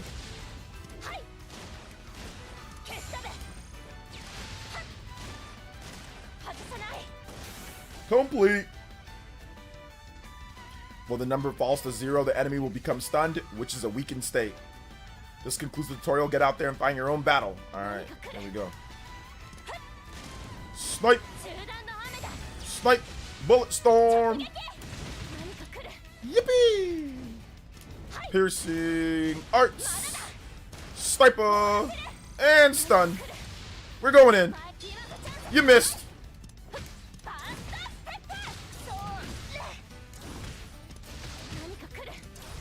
Woohoo! I'm out. Woohoo! You missed again, son. Right, I got it. I think my defense went down. I'm messing around too much. All right. I gotta hit him with one more. Snipe. One more. He's stunned now. Yeah, we're just. I've already played a while, so I already know like the fastest ways like to beat some of the enemies and like stuff like that. So.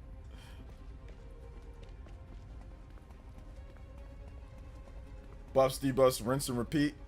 Yeah, right now when you get the tougher enemies, there's other things that you got to do, and they introduce more mechanics and stuff like that. But this is just the basic game.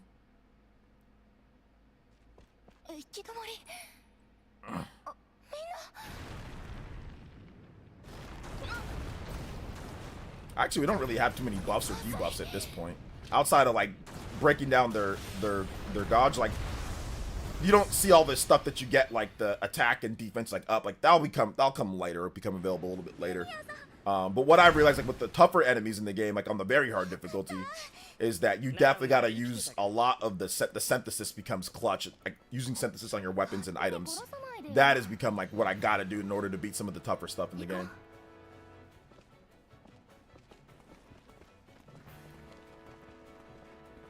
Oh yeah, demo's super fun. The demo's super fun. Like I said, I'm playing a little bit of a crustified version on the Switch. I've been playing the game on PS5, but yeah, no, it's fun, dude. It's fun.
Commander DMB, absolute weirdo. Best part about this game, they don't have to do with the abs. Well, I hate to break it to you. I hate to break it to you. But, yeah.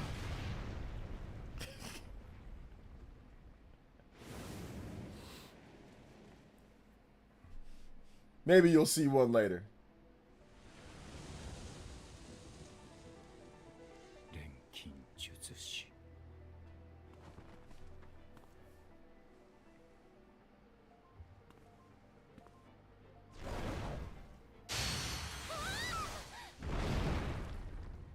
You are not gonna not play the game because I literally just said that right now. You're a complete weirdo. You're weird, dude. This is why Gen Z is failing right here. Commander DMB. This is exactly what we were talking about with Gen Z.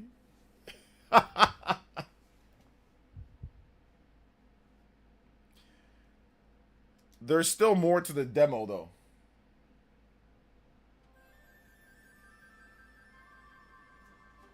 I just want to see how the game runs in, like, the open world.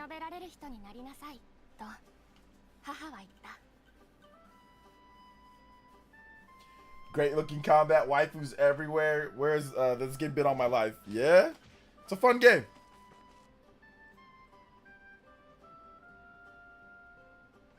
I'm fast forwarding through this because you guys can check out the demo on your own.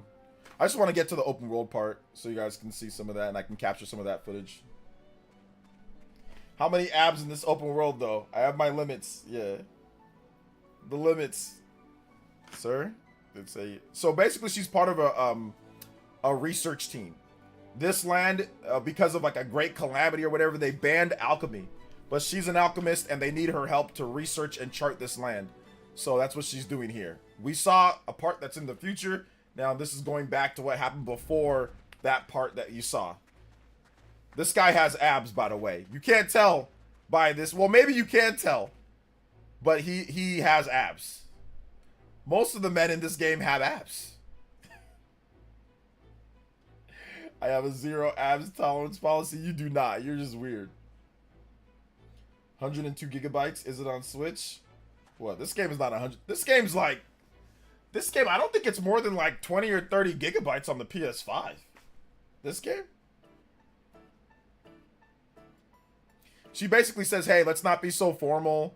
You know, so we can be more casual, you know? Where her brother is very formal and everything. And he's very skeptical of alchemists. He thinks that they're all like witches that need to be like burned at the stake or whatever, you know? So essentially, I'm just explaining this whole first scenario. they're going to accompany her while she goes to the first atelier to do the alchemy and help chart the land. So yeah. Oh, yeah, I have Assassin's Creed Shadows. It's like 100 and it's like 110 gigabytes. It's actually huge. Press the minus button to open the area map. The map will allow you to see information where you're in.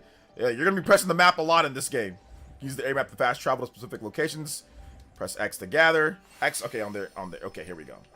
All right. So let's check out the open world here. See how it. Oh my goodness. Yeah, definitely less detailed. Maybe I'll stream the PS5 version for you guys too at some point. I mean, it's all the same stuff in the same position, but just yeah, definitely way more pop-up too. I mean, there's pop-up in the PS5 version.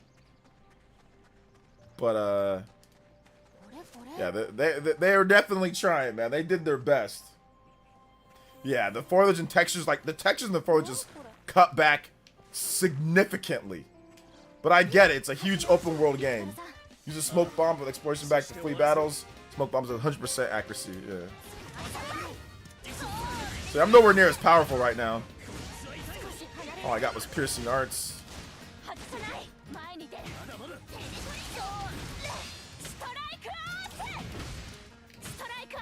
It's like the slime. I don't have any more. Item drops. You level up really quickly though in this game. The defense is down, so yeah, I should do rapid fire first and then hit him with strike arts. Then hit him with the. Oh, I didn't hit him with the piercing art? Oh my god. Okay. I don't have any actual ones to do though.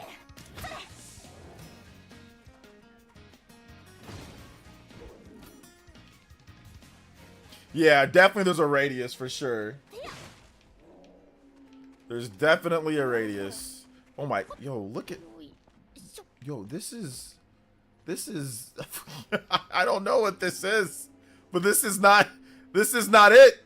If I had my PS5 in here, I would totally, my PS5's in the other room, but I'm actually revamping my, my office. I got my curtain up. I'm getting my chair tomorrow. So I'll be able to do way more PS5 streams and all that. Once I finish my room, and no more green screen, at least no more green screen the whole stream, you know. So I mean, the PS5 version has some blurry textures too, but yeah, definitely not as bad as this. I think this is a fierce enemy. He's really tough. You can use scan ammo to see what you're up against. Yeah, he's at level 30. The game scales with you, too, because when I fought him, he was, like, at level 40-something. So the game definitely scales. Shrines of Prayer, you can come here to... you can sometimes do, like, a little puzzle, and you can do this to upgrade Yumia in terms of her exploration. So then now, what you have to do... Some of them are all different. Sometimes, you know... Sometimes it's, like, where you have to track down a couple different things. Other times, it's like little puzzles that you have to solve. Should have Breath of the Wild, Xeno. They do not have the talent of the Breath of the Wild or the Xeno team. That is insane to think that they don't have that money, time, or talent to make it look like Breath of the Wild or Xeno. That's just not feasible for what they make. Activate. Fix the flow of power. Or, well, on the PS5, it's kind of like that, yeah, but not the Switch version. Fix the flow of power to the mana circuits by reconnecting them. And these stupid reconnecting circuit games, they're not bad, but I'm not in love with them. Alright, okay, there we go.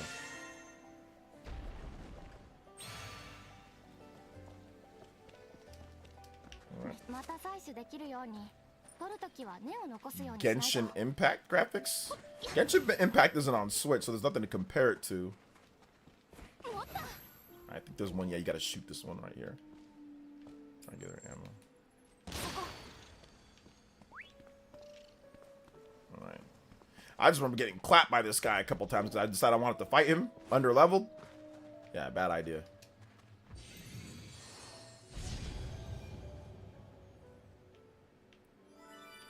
I think these graphics might be a little bit better than Scarlet and Violet, actually. the artificial crystal that activates the latent potential in mana could be a great help to your journey if used properly. Concord? Concord's graphics were fine. Graphics and frame rate were great. The actual other things maybe weren't the best. Alright, we got some energy limit. We're gonna boost that up.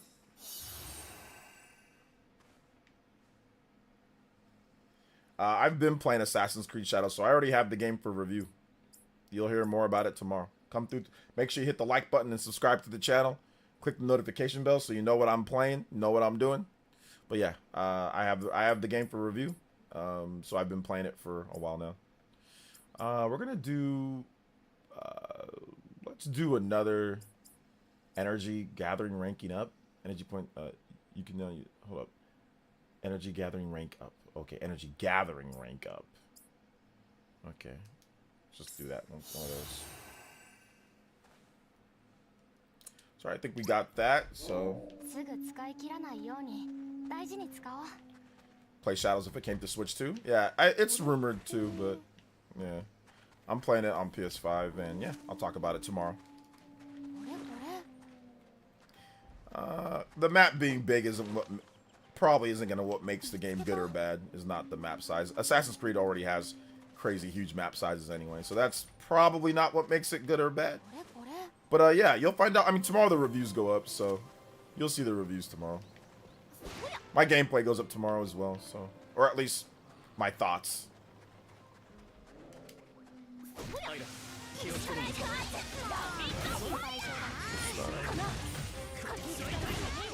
Fire. Strike. Piercing arts. I don't have any more piercing arts. Spoonie's almost dead. Yeah, there's so many games this month, man. I forgot that Bleach even comes out this month as well. So there's even Bleach that comes out this month. Okay. Okay, no, we can fight this guy. Stunned.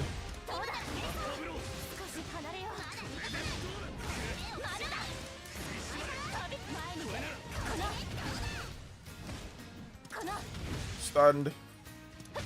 Oh, can we fight this guy? Hold up. How much HP does he have?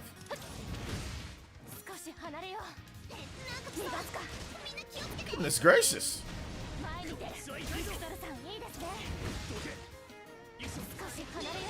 Oh my god, yo, he hit me.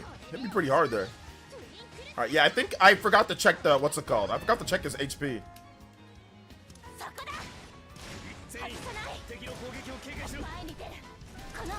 I thought we could fight him. I just gotta not get hit. Oh my god, never mind. Let me get smashed here. If I have to flee, I will.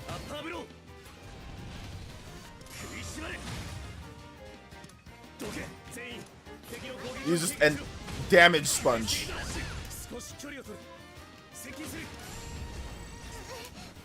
Stop getting hit! Yeah, let's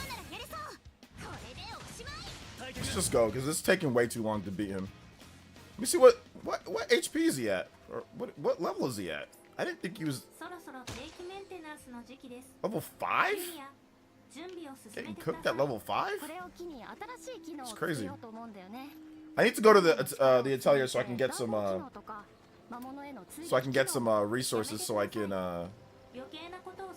craft some what's it called? Some health potions and stuff. Anyway.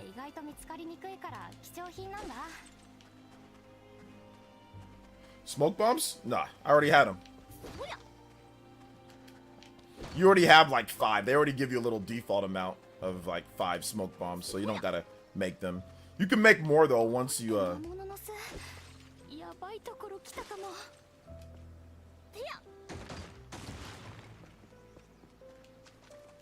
don't know. I'm pressing the wrong button. Alright. So yeah, I just wanted to kind of see the open world and kind of look at it. So all right, guys, that is going. Okay, hold on. Let me just unlock this fast traveling space. Guided towers, great. Let me just unlock this. All right, yeah. I definitely don't want to play more of the Switch version though.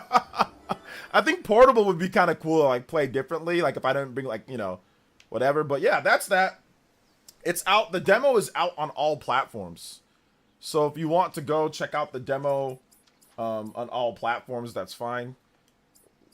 The transferring your data from the Wii U game to the Switch game, that doesn't make any sense because the Wii U game, that doesn't make any sense. It's not the same game. They have so many different adjustments and quality of life features and tuning for the game. You can't just transfer data. Just play the game again. If you didn't beat the game beforehand, then I don't get it. I don't get the point. It's not the exact same game because of all the adjustments and new things that they've added in. So why would you be able to transfer your data? That doesn't make any sense. All right. So that's going to wrap it up here, guys. Thank you so much for watching today's stream. I appreciate you guys. Make sure you hit that like button if you have not hit that like button yet. This was Atelier Yumia. The demo is available for all of you guys to go out there and play. Thank you for watching. Also, check out my most recent video. If you have not seen my most recent video, check it out. It is right here. I'm going to link it for you guys. Yeah, I don't know how you transfer save data from a Wii U. But like I said, there's like different story stuff and all that. Like it's not, they can't just transfer data like save data like that. That doesn't make any sense. But thank you guys so much for coming out to the stream. Thank you guys for being awesome. I love you guys so much. And yeah, we'll see you guys for tomorrow's stream. All right, y'all. Peace out.